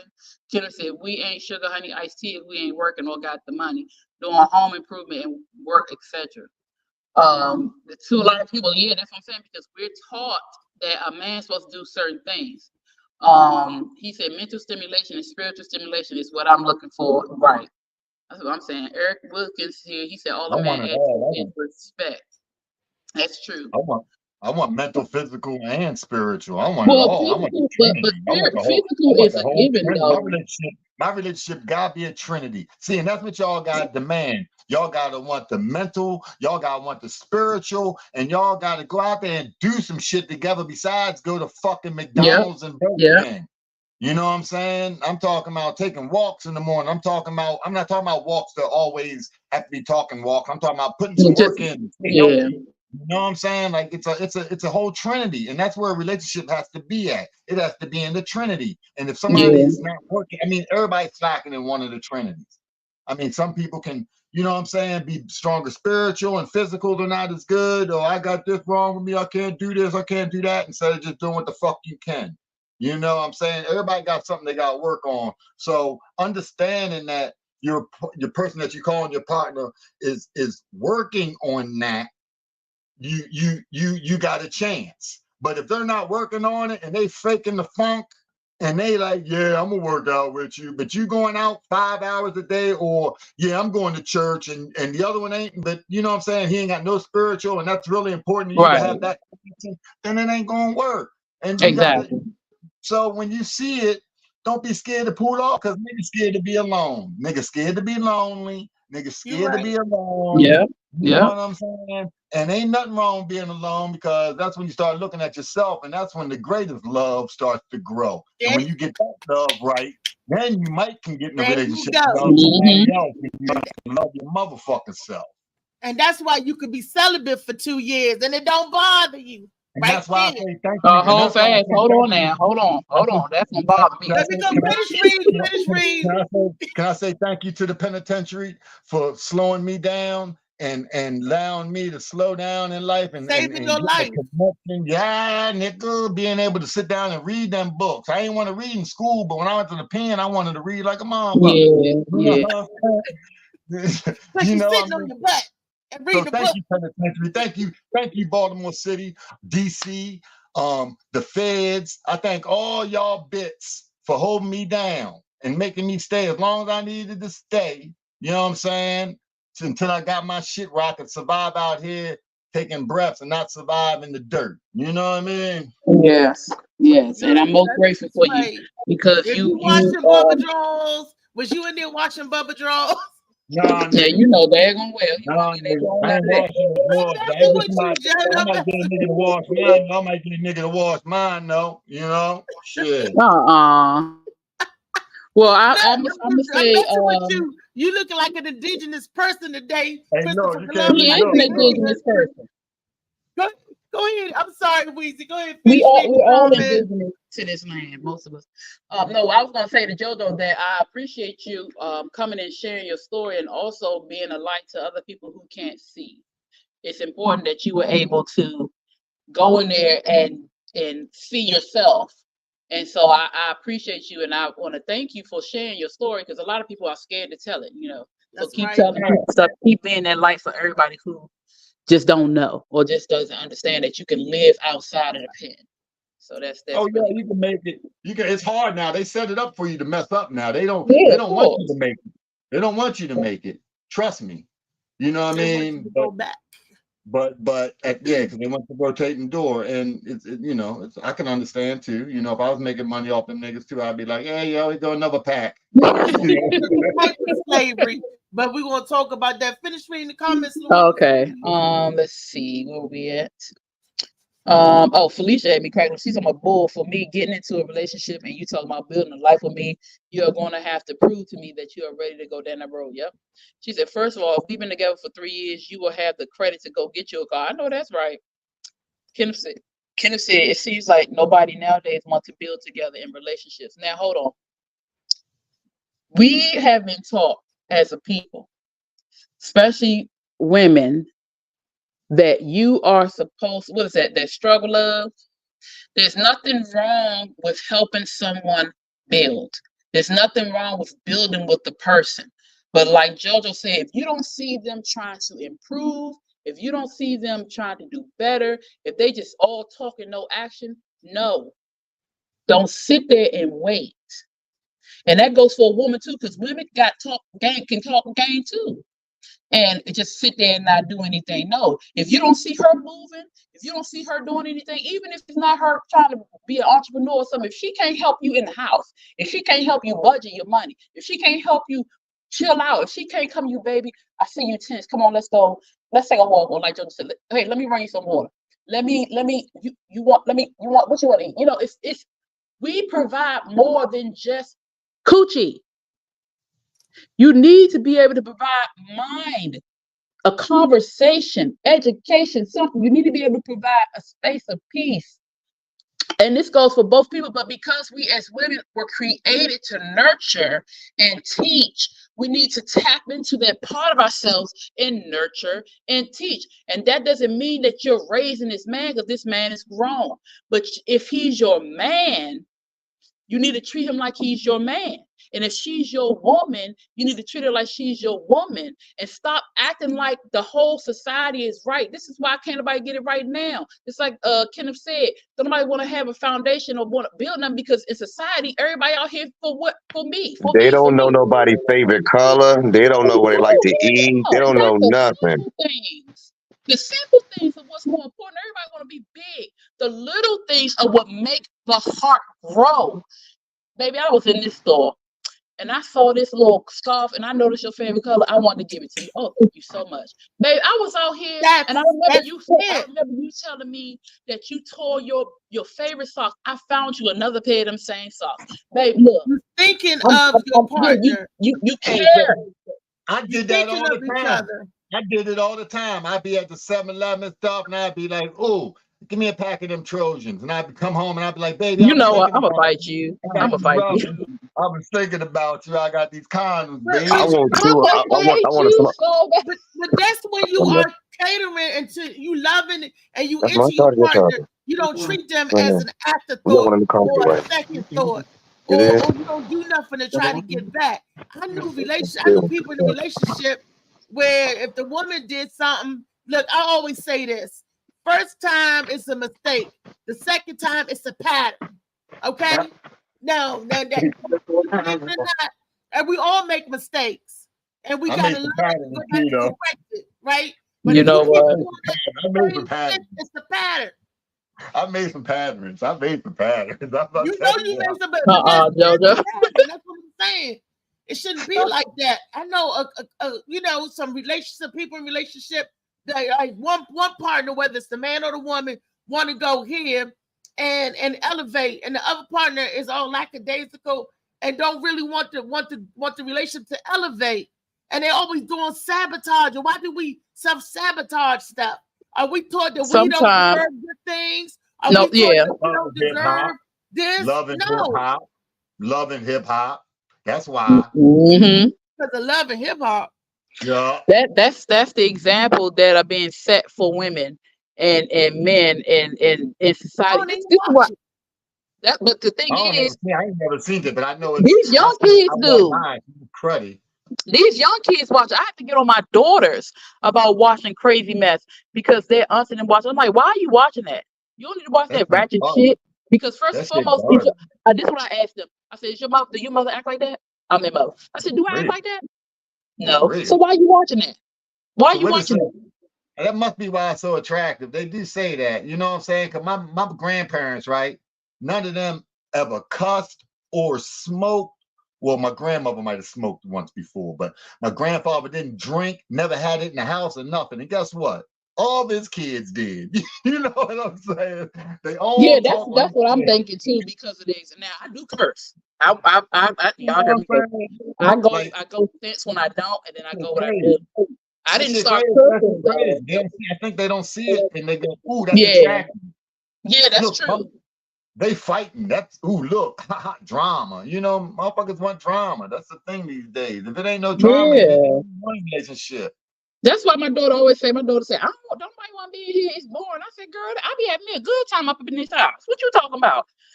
I'm alone, but I'm not lonely. One, I can entertain myself very well. I be here dancing, singing, cooking, cleaning. I mess with the kids. I be picking with them. We all play. You know, it's just things you can do. I also have things that I'm working on. I also have business things that I'm working on. I am not lonely, but that comes with the fact that I know myself and I'm taking time to heal myself. And you can also do that in a relationship. So don't think you can't. But you have to make sure that the person you're with wants to heal and work on themselves too, or it's just y'all in there for nothing. Yeah, or it's your crutch. You just a crutch. What's the rest of the comments are saying? What was the rest of them saying? Oh, the only new comment was Quick. Hey, Quick. Quick came in and said, "What's good?" What's good, Quiznik? Yep, that's K Quick. Beats, Bars, and Faith. Y'all gotta check them out. But again, let's put this through real thick. Be on point, but let your guard down. Be on point. Yes. But be approachable. Be on point, but give a motherfucker until they prove that they ain't worthy. Yes. A chance. And if you just saying give getting a in it, chance. if you just getting in it, you ain't got to loan a nigga $300, $400, $1,000. You can loan him 10, 15 though, and see how good he with that.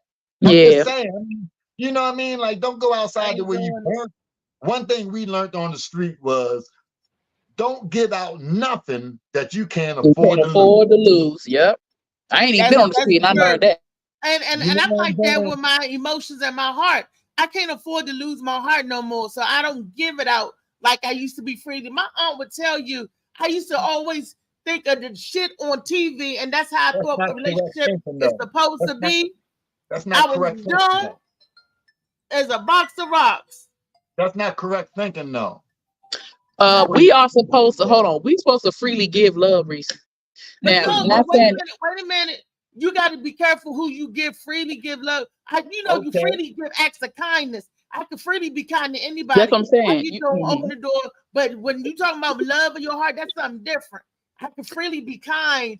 That type of love. I could be kind. But the thing is, how you going to know if they are the person for you? If you it's right. Time. You can't be scared. Listen, though, heartbreak hurts, but you can't be afraid to get your heart broken. You gotta get out there. You gotta get out there. I don't have no time.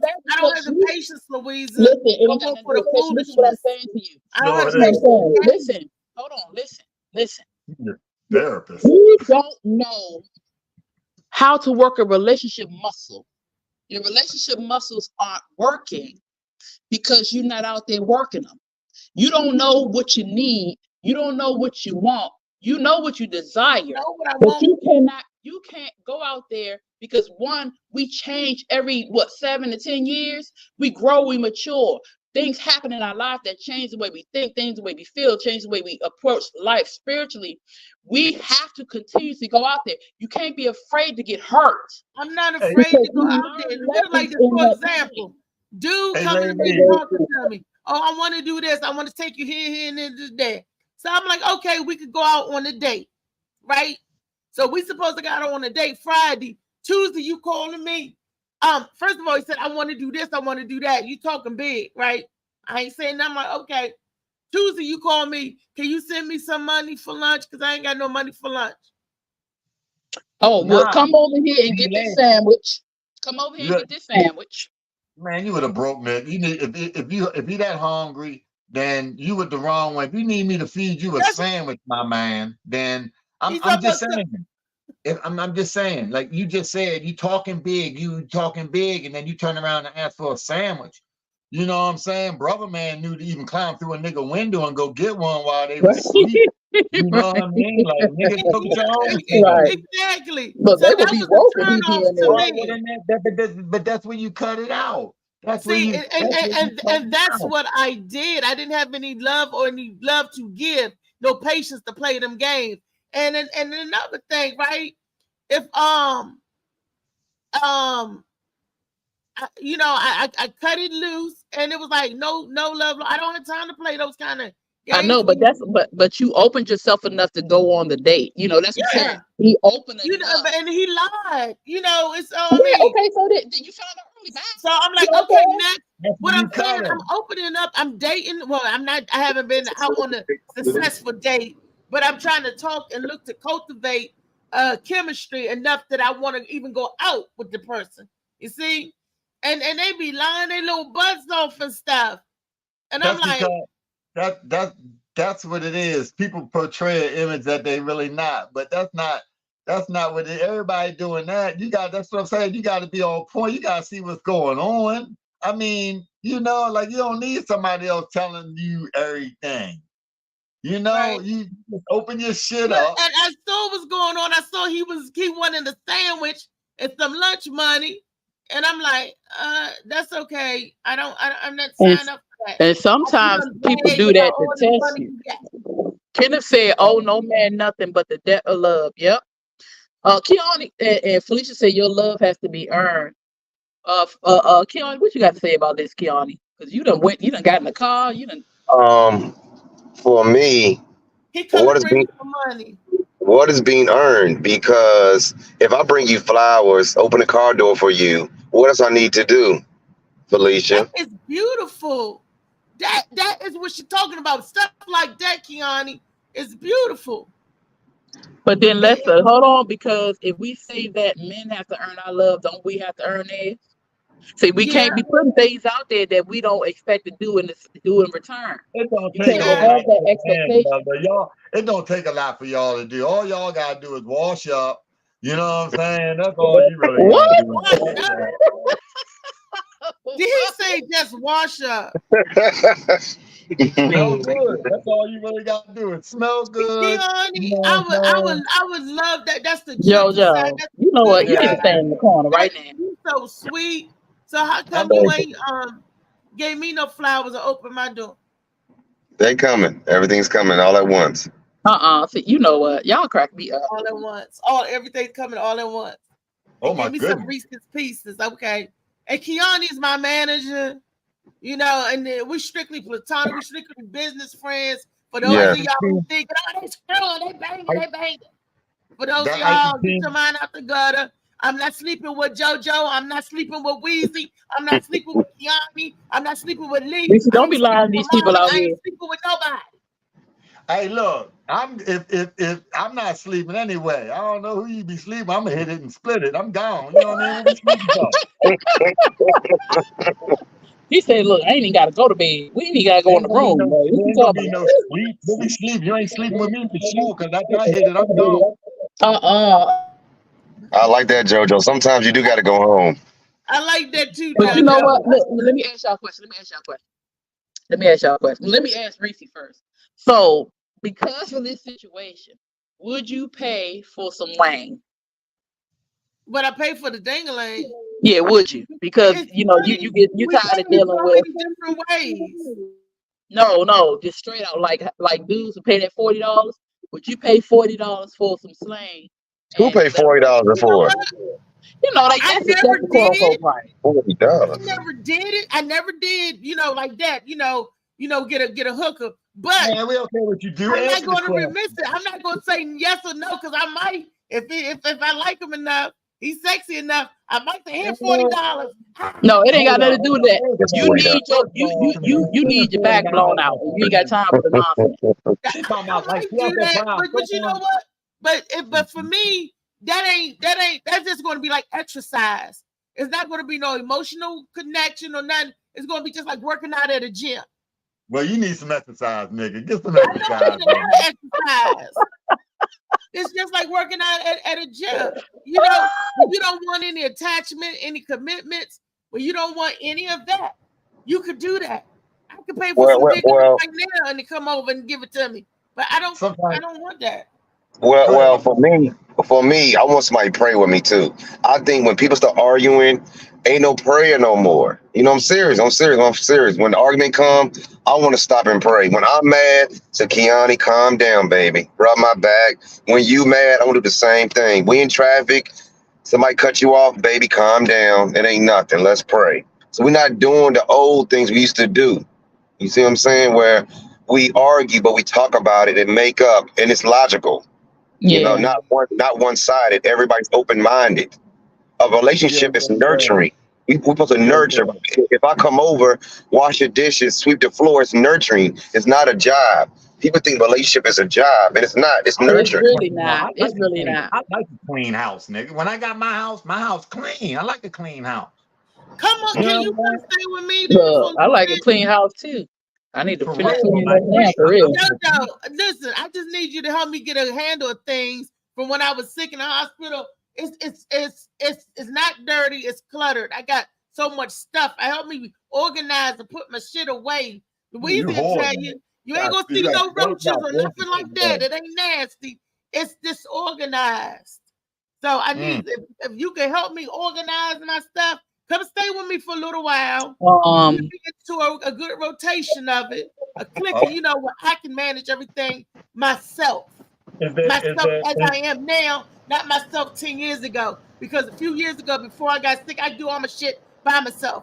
But because sometimes I can't see, bend, move, I can't quite move the same. I need a little bit of help, nigga. Yes, me too. Sometimes you need help. You can offer me something. And I know ding-a-ling, I need help around the house.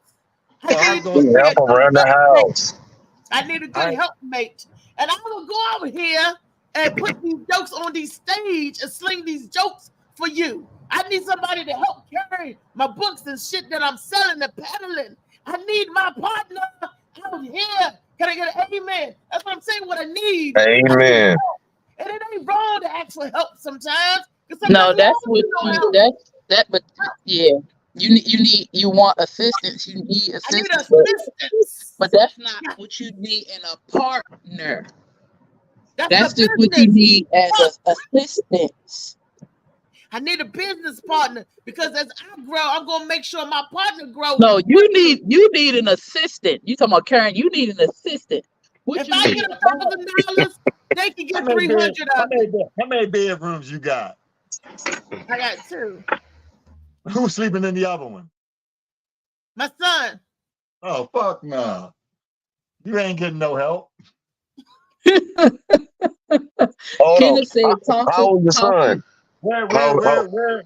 You gotta. I'm old school, nigga. I want my space. I don't fuck everything else. I'm gonna need my space. Where's my space at? You know what I'm saying? I'm going Okay, bullshit. what can I say? You know, I need So somewhere to go. hold on, let me go here. Hold on. So Go ahead, bro. Felicia said, okay, first of all, you have to find out what pleases that woman. Not every woman wants flowers. Find out what pleases her if she is the one. She also said, fuck no, don't and never will. If need be, I will blow my own back. Kenneth said toxic independency is the hindrance to relationships, and that is true. That is true. Toxic independency is a Yeah, hindrance. it's the hindrance to relationships. That's true. Toxic independency. And toxic independency or hyper independency, which is true, and a lot of women display that, but some men have versions of that too because they don't trust. Okay, so y'all independency would be more so emotional. Our independency would be more so with the money and want to do things on our own and not trust somebody to come in and do that. And I was guilty of being super independent only because I'm not excusing it, but because of my dad and my mother. My father, he treated us like what? I've been paying rent in my house since I was old enough to work. Able to work. And pay bills and taking care of the house. And I had to take care of my father and my mother and my siblings. And I wasn't allowed to be a child. I had to be the other adult in the house. So that made me be hyper independent because I could not depend on them or nobody else. Right. And so as I became an adult, my ex-husband, he's used to being taken care of, and I was used to taking care of people. So that's how our relationship went. I took care of him. He was used to being taken care of. Now, I'm not going to say he didn't take care of me too, but I was the one doing all taking care of and being hyper independent. And, looking back, I could see a lot of the things that I should have or should not have done, or I should have been able to let go, but I did not know how to do it. And now, yes, because I grew up and I've started to deal and work on the parts of me that needed to be dealt with from childhood on up.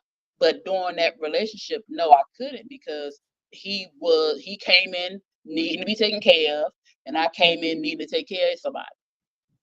And but now that independent stuff, no, I want to be taken care of, and I want to take care of people. And what it's called is interdependency. You have an interdependency where you both care for each other, and then you care for yourself, and you take care of the household and the things together. Everything is together. And that's how a healthy relationship is. But if you come in there, I got my money and this my house and this, that, and blah, blah, blah. For some people, though. That worked for some people. It does, but does it really?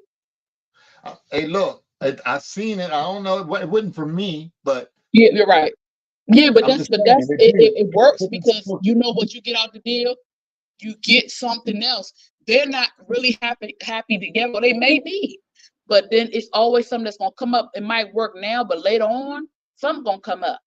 or they already been through it and they like, fuck it, I just exist. Yeah, with that's this. true. A lot of people, and this is the thing, a lot of people just exist together. See, That's true. I That's true. ain't about existing together. I want to live. I want to, you know what I mean? I You want want to thrive and flourish. Yes. Yeah, y'all want to ride. You know what I'm saying? Shit. You know that's important to me. But everybody ain't got the same qualities. They ain't taught them. Some people don't even know. That's what I said. Go ahead, Kiani. Well, for me, Felicia's saying she can blow her own back out, but that's not the same if I kiss behind your neck and rub your back and rub your feet. You talk about a man-made toy. We talking about a man-made demon toy that is just for the moment. You want somebody to hold your hand. I want 2 hugs. I'm gonna hug you from the back and from the front. It ain't about the flowers, because the flowers I'm bringing it's gonna be in the glass that lasts 2 years.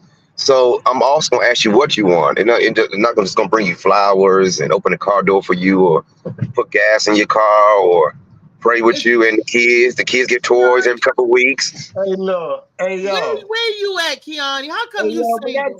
Why he single? He's a good brother. Well, he need to be married somewhere. A lot of y'all motherfuckers don't. Nigga, I get my own door. You know what I'm saying?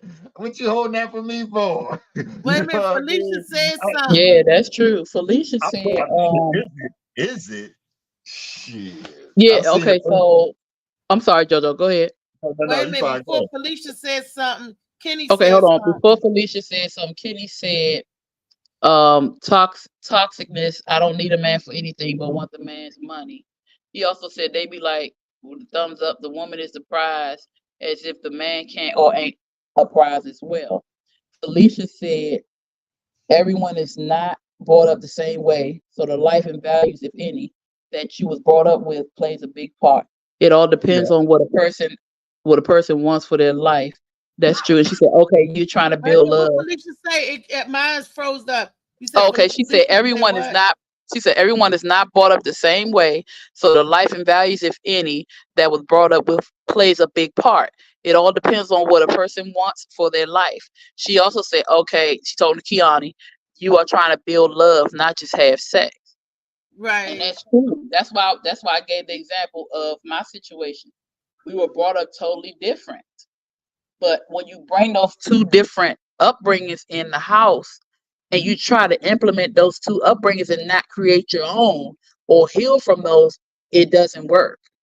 I want to say something.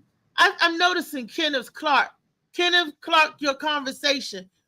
It seems like that you are saying that women or the world hate the men, and women just are these bad individuals. Kenneth, you cannot base everything. I hope you're not taking everything personal or taking it personal, but every woman is not the villain.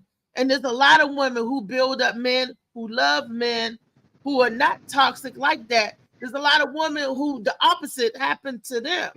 So I don't want to make it about the women up here and they say men are this and the men up here, and when they say women are this. I wanted to talk about it being people, both men and on the woman's side, not just one-sided. Because just like I know a lot of men who ain't shit, I know a lot of women who ain't shit. I know a lot of men who is good, and I know a lot of women who's good. So I don't want it to be a battle of the sexes. I don't stop dividing us like that. I don't want to say a woman say this, a woman may say that. I don't want us to be divided. We got to come together as a people and stop putting that division there. No, but I don't think I think what he's talking about is society. Society divides. And back to what you were saying, guess who always end up with the opposite? People on the spectrum. I do. They end up with each other. Not the one on the same side. Okay, well, I see a lot of relationships, and like I was telling earlier about just dumb stuff. You know what I'm saying? A lot of people lost good people because of they got mad, or it was just, something small. They could have been on vacation. Right. And like I said, it could be something small that ended it, and then you can't find nobody good because the good one was there. I know it's gonna be somebody else for somebody. For me, I think if somebody dies and they had a soulmate, it could be another soulmate. I think so, But a lot of relationships end off of somebody was mad over the wrong thing. It could have been squashed, it could have been taken care of, but it was no prayer or no understanding. No communication, no God in it. You right. You got you got to be on the same you got to be even killed with that too. You got to be you can't be unevenly yoked, because some of the relationships that I've been in, we was unevenly yoked. One was a Muslim, one was an agnostic, one didn't believe, and if I believe, it's hard to have a relationship with somebody that don't believe or don't move the same way you do spiritually. That's what I'm learning now. I want somebody that's spiritually yoked. Like I said, I'm not religious fanatic. Religion is for man, but I am a spiritual person. I do believe in God, which I can't be in a good relationship with somebody who don't believe in God. Does that make sense? They're showing you they believe in God. See, that's what I'm talking about. You know what I mean? That's the first signs of something that's a canceler. We still don't cancel because we desperate, we hungry, we lonely, you know what I mean? Like, we'll put up with so much and be so unhappy knowing it ain't what it is and still be going through it. So with it taking 10 years, I've been separated, but I had some good, but there's just some things you just can't get around. Certain shit is just like, damn, we can't beat this one. You know what I mean? I don't know why it keep happening, but it keep happening. So something you gotta let go of when that soulmate shit, that fuck all that. There's a whole bunch of soulmates out there. I'm just saying, listen, there's a whole bunch of soulmates out there still. You know what I'm saying? Because we all come from the same highest one, it's your likeness. You know what I mean? And a whole bunch of callings out there. Don't think that you got one soulmate. No. Whole bunch of opportunity out here. Whole bunch of opportunity. Louisa, you see the other comments? I see more comments coming in. Well, I don't see the comments. I see it blinging. So I don't know how old or how new it is. No, it's more comments. Kiani, can you mute, please? Kiani. He got it. He muted. Go ahead, Louisa. Okay. Yeah, I didn't want my sound to interfere because I don't have my headphones. I didn't want to be screaming. Okay. Kenneth, you're welcome, Kenneth. Kenneth said, society, Black relationships are being valued, measured Western civilization. Being valued measured by Western civilization. Felicia said, when starting a new life with someone, it is always best to set your own rules and values together, because some of the things I was brought up with that I didn't agree with and I got rid of, and what I agreed with, I kept. She also said, and a person cannot just tell you he or she believes in God. They have to show you. Yes, everything is by action. Both of them connected. Both of them was beautiful because, you know what I mean? Yeah, we do take to the Westerns, everything. You know what I mean? Religion, everything. All right. So, but the next one is, she said, build your own, what y'all do, not what they set y'all. Yeah. Not with everybody, but the first, what he said about the Western. Yeah, don't do it that way. He absolutely right. Don't do it. You see what I'm saying? That's what it is. We all following an image. We think it's supposed to be a certain way. We think it's and to switch just a little bit, these kids think they just should be born into royalty. Yeah. You know what I'm saying? Yeah. It's kind of like that. It's kind of like that. The kids will hate their parents if they're not born into royalty. You ain't shit. Mm-hmm. You know what I'm saying?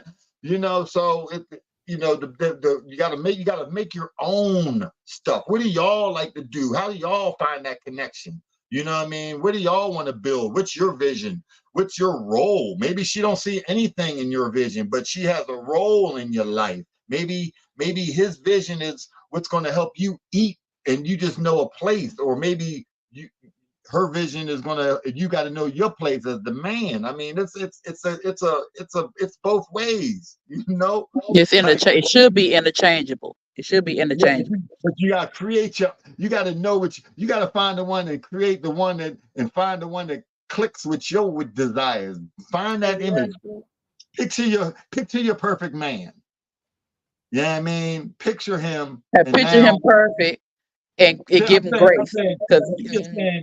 I'm just saying what you see as acceptable and what would make you happy. Picture that, and then do that every day. And what will make me happy isn't a picture. It's not me seeing, because I learned this with your sight fleeting, and you may not. I gotta feel it. So I'm my saying, perfect man, the picture might be something that makes you feel good. That's what I'm saying. Exactly. That's the whole picture. Don't be too concrete on the one area. You know what I'm saying? I'm very broad. You know what I'm saying? Broad. Do not take things literally. Horizon. You know. I gotta feel love. That I want to feel love. I want kindness, mercy, and love to be bestowed upon me. So, and I'm going to, in return, kindness, mercy, love. I'm working on my patience. It seems like the older I get, the less patience I've had. Because when I was younger, I had the patience of Job, and I could go through a whole lot of nonsense. Now, I don't have that same tolerance as I did when I was younger. When I was younger, I could tolerate a whole lot of shit. But now, as I'm older, I'm like, it's like it's different. I don't know, because I feel like I ain't got time to play, or because maybe I know a little bit better. I don't know what it is, but I don't like to tolerate a lot of the negativity and the nonsense. It took me how many years to see that the world ain't a big old rainbow, and it all ain't, you know. It took me a long time to see that. So I used to tolerate dumb stuff. Now I don't tolerate the dumb stuff no more, because I can't. Okay, do you mind if my therapist gave me an assignment a while ago. She told me to write down, and this could be for men too, write down the qualities that you want in your partner. Not how they look, not the job they have, the qualities that you want in your partner. You want them to be honest. You want them to be kind. You want them to have a work ethic, just the different qualities and the things of their personality. Write those things down, and then write down what you don't want in your partner. Now, in doing so, you must leave room for space and flexibility, because people make mistakes. We're human. But you also have to leave grace, because people make mistakes and we're human. We cannot we can't be judgmental. We can't hold grudges, because if we make mistakes, we will want our people to have grace with us. Right. We got to stop being selfish. Yeah, we got to stop being selfish and start being considerate of not only what we want and need, but what the person we're looking for wants and needs. You got to start preparing for this person. If this is what you want, if you want a relationship, you want a marriage, or you just want a friendship, it might be looking back. But you have to do these things. If you start going introspectively within yourself and looking at what you want in your partner, and you don't see it within yourself, then you change it and fix it in yourself. Anything you want in that other person, you better be able to provide for them within yourself.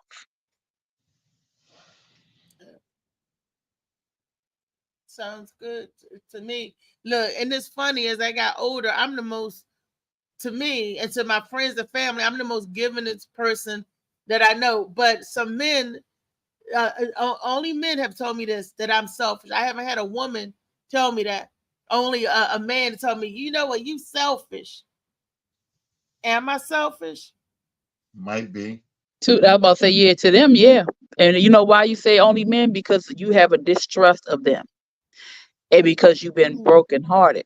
So you have to work on that part of you. You have to work on the trust of men and look at them as just because that man did it to you does not mean the next man is going to do it to you. Just like I said, everybody get a clean plate. Everybody get a clean slate. Stop bringing that past over to your present or your future. And that'll be $49.99. Exactly. That's Felicia crazy. said, Felicia said, no one can make you happy but you. Everyone knows what makes them happy. If that one is not making your heart, spirit, and soul happy, then you have to decide where they fall short and if it's worth working on together or not. Yes, that's true. Your happiness is your basis. Someone else coming in is a bonus. And that's why that's another problem. We are looking for other people to make us happy. And like Felicia said, we are the only ones who can make us happy. The person that's coming in is an added bonus. Right. You should be that added bonus. Motherfuckers gotta work on themselves. Like yourself first. I mean, if you gotta seriously be real with yourself, do you like who you are? Do you like the way you treat people? I mean, and first of all, if you in denial and you think you the nicest and you unapproachable, rolling your eyes all up and nigga, you take 5 hours to get pretty, and then somebody say you look nice and your face all, you know what I mean? And, you know, I'm saying, do you really like who you are? Like I've looked at myself, I've changed a whole bunch of stuff I ain't like about myself. I had to look at it though to change it. You know what I'm saying? Like you gotta look at stuff, even outside the penitentiary. Since I've been home, you know, it's life grows, it goes on. The things that you like then might not be now, and tomorrow will be different. So you know, I mean, that self-love will prepare you for that. So if you're not loving yourself and liking yourself, you know, then you ain't ever gonna get it. You know what I mean? You ain't gonna get happiness because you ain't happy with yourself. That's true. How you gonna know what you want if you can't give it to you? That's right. You don't even know what you want. So I mean, a lot. They don't know what they want except they want everything. They want seafood. Everything they see. You know what I mean? They trying to eat. You know? Yeah. As it's like you know, coming up with a kid when Christmas come around, running back. And I remember as a kid running to the kitchen. Hey, I want the racetrack set. Oh, I want the Weeble Wobbles joint, and I run back into the room, see another commercial. What Felicia's talking about? Only bums have said that. Said what? Oh, I don't know. Well, that's what I was gonna ask. With Felicia, what you meant by who only bums say what? And Kenneth said that's an assignment he got to do as well. Materialize your relationship into fruition. This is what I put on my 5-year goal and vision board. Vision boards are great. Vision boards are great because it's like you're manifesting what you want. That's what we are. Yep. With spirit. It works like that regardless if you know it or not. Yep. With spirit. If you're thinking the most about bullshit, then so shall you have plenty of bullshit in your life. You know, thinking about love and care, you gonna have plenty of love and care. Now you might have some vantage takers because people spit that shit out, but it's nothing to be scared of. You just gotta bat the ones away that you don't really trust. And there ain't nothing wrong with telling somebody, I don't think I want to talk to you no more. You know what I'm saying? So Felicia said that when I said that they tell me I'm selfish, she said only bums are telling you that you're selfish. Okay. Only bums. Yeah, well, you know, stop hanging out at the bum spot. You know what I'm saying? That's why I wrote. That's why when I see it, I'm like, okay, I'm selfish. Okay, then I'm gonna be selfish. I'm gonna tell you where you at. So you gotta cross that bridge. You guys get the fuck off that PG side and take your ass over there to Alexandria and Arlington. You know what I'm saying? Way out Maryland. I'm going out to North Carolina. Go out La Plata. If you want to come up off some man, you don't go to the bar, the neighborhood bar. You go out the neighborhood. You go, you know what I'm saying? You gotta go somewhere else. Right. Oh, look, and then they gonna say, oh, she's stuck up. Oh, I don't care what they say about me anyway. I'm like, okay. And it's funny because when they say that, it's funny to me. You know, but I'm like, I am? Wow. A whole bunch of people told me I ain't shit. You know what I'm saying? Baby, I'm like, yeah, man, I thought that was my shit. I ain't shit. I thought, you know what I'm saying? Same way. Shit, You I know, thought it was that way, but it ain't that way. You can change yourself. You can not like what you see. You can become loving for yourself and find somebody to love love you. yourself. That's what I had to. That's what I had to get to first. I feel differently about myself than I did 10 years ago. I'm gonna be totally honest. I finally found myself. I was on my hospital bed, sick, and I finally started loving me. My aunt came to visit me in the hospital. She said, "It's about damn time." She was like, it's like something came over me, and I started treating myself differently. And then I started treating the folks around me differently. Once your eyes open up and you know who you are, it's hard to shut that door again. Once you get a glimpse, you got to go through it. You got to go through that door. When you know who you are, and it ain't no love like it.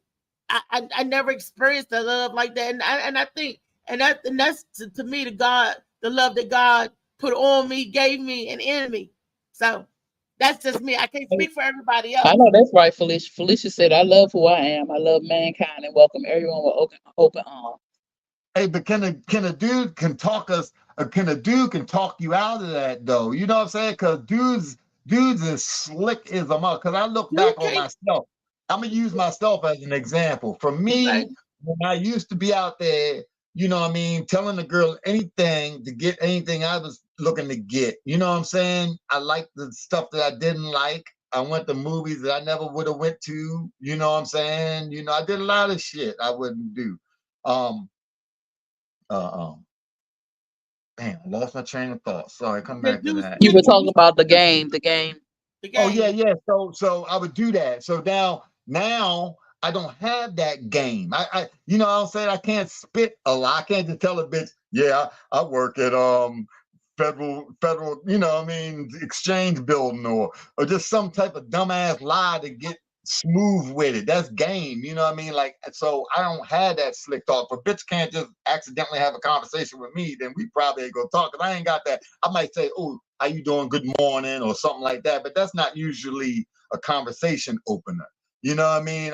The conversation openers, you gotta watch, because a lot of it's game, unless you just in a situation. Because a whole bunch of chicks that I would be next to now that I really don't just got the game to pop off to them no more, because it's, you know what I'm saying, it just be some, how you doing? My name's Joseph. What's your name? You know?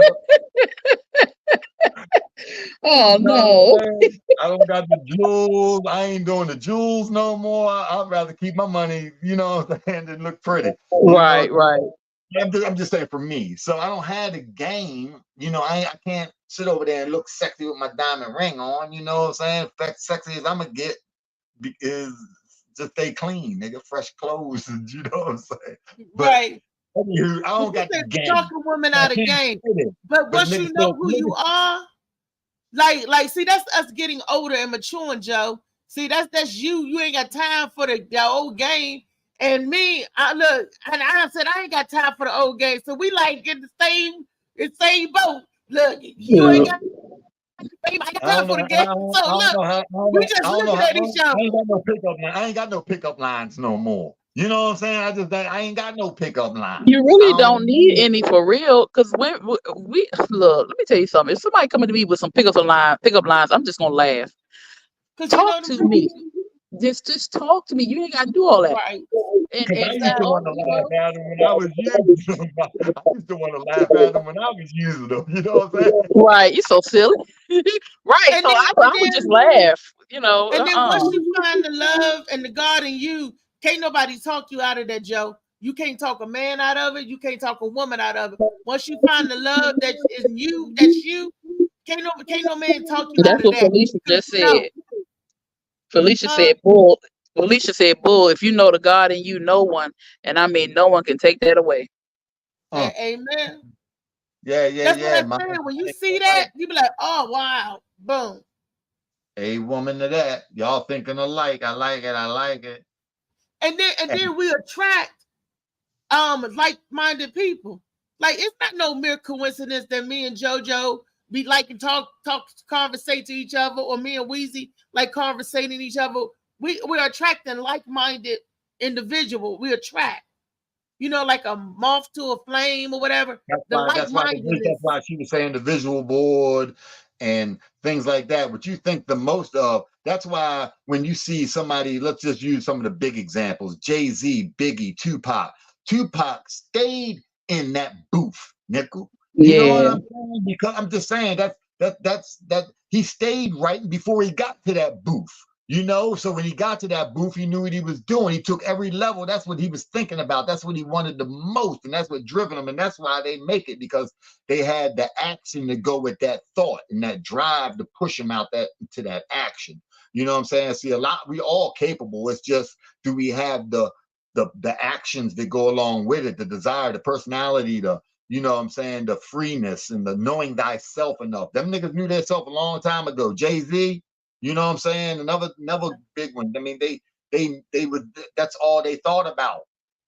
See, my comedy career, it ain't where it's at because I be thinking about life too. I be thinking about my motherfucking peoples, my family, my situation. You know what I'm saying? I give that a whole lot of time, so it takes away from other things, and then you get what you think of the most. So I got a better family because of it. But you know what I'm saying? Some of my stuff on the back burner.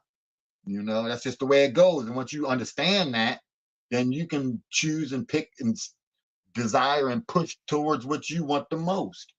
If you scatter it out too thin, one last thing and I'm out. You know what I'm saying? See, if you got a whole bunch of stuff and it's too thin, then you can't, you're wondering why you're not getting any results, because your thoughts are scattered. You're not pulling the matter. It's going to take a lot more time to manifest in scattered thoughts than it will on focused thoughts. And I'm good with that. I know that's right. We are way over time. Y'all see that time? We are way over. Oh, wow. It's almost damn. Peace, Queens. But we got to go. We love you. Come back tomorrow. We're turning up Tuesday. Kiani's supposed to come out tonight at Bar Martini's, Katy Drive, down in Fort Washington, and get his cherry pop. He's supposed to be going up on the stage. Of course, I'm going to let y'all know how he do tomorrow. Video that, girl. So he can see how he does. I'm excited for the man. So he can see how he do. You come the video, especially at the beginning, video your stuff. Yeah, you definitely got to do that. It's Mic Check Mondays. Peace, y'all. Mondays. Have a good day, JoJo. I'll be up there. I'll be up there on the 15th and 15th and 16th for a show. That's this weekend. Out. Yeah, he's coming to town, y'all. This weekend. He gonna be on the show all through the week, telling about where he gonna be. Oh yeah. What's your page? Yeah. Comedian JoJo Babe. I got it is me. Comedian JoJo Babe. Comedian JoJo Babe. Always got in trouble, I was shouted. This is Christmas time. This is good book. If I want something, I'ma go get it. Weezy, Swim with the sharks. Love you. I love you too. I'm getting ready to come up. Yes, Saturday, October 28th is our rooftop event, y'all. Y'all got to get out. The tickets $25. I'm gonna come as Mary J. Blige. JoJo, that's a nice picture of you on your page. You're so crazy. I gotta go and look and see. I didn't see the picture. Peace to the queens. Love y'all. See y'all tomorrow.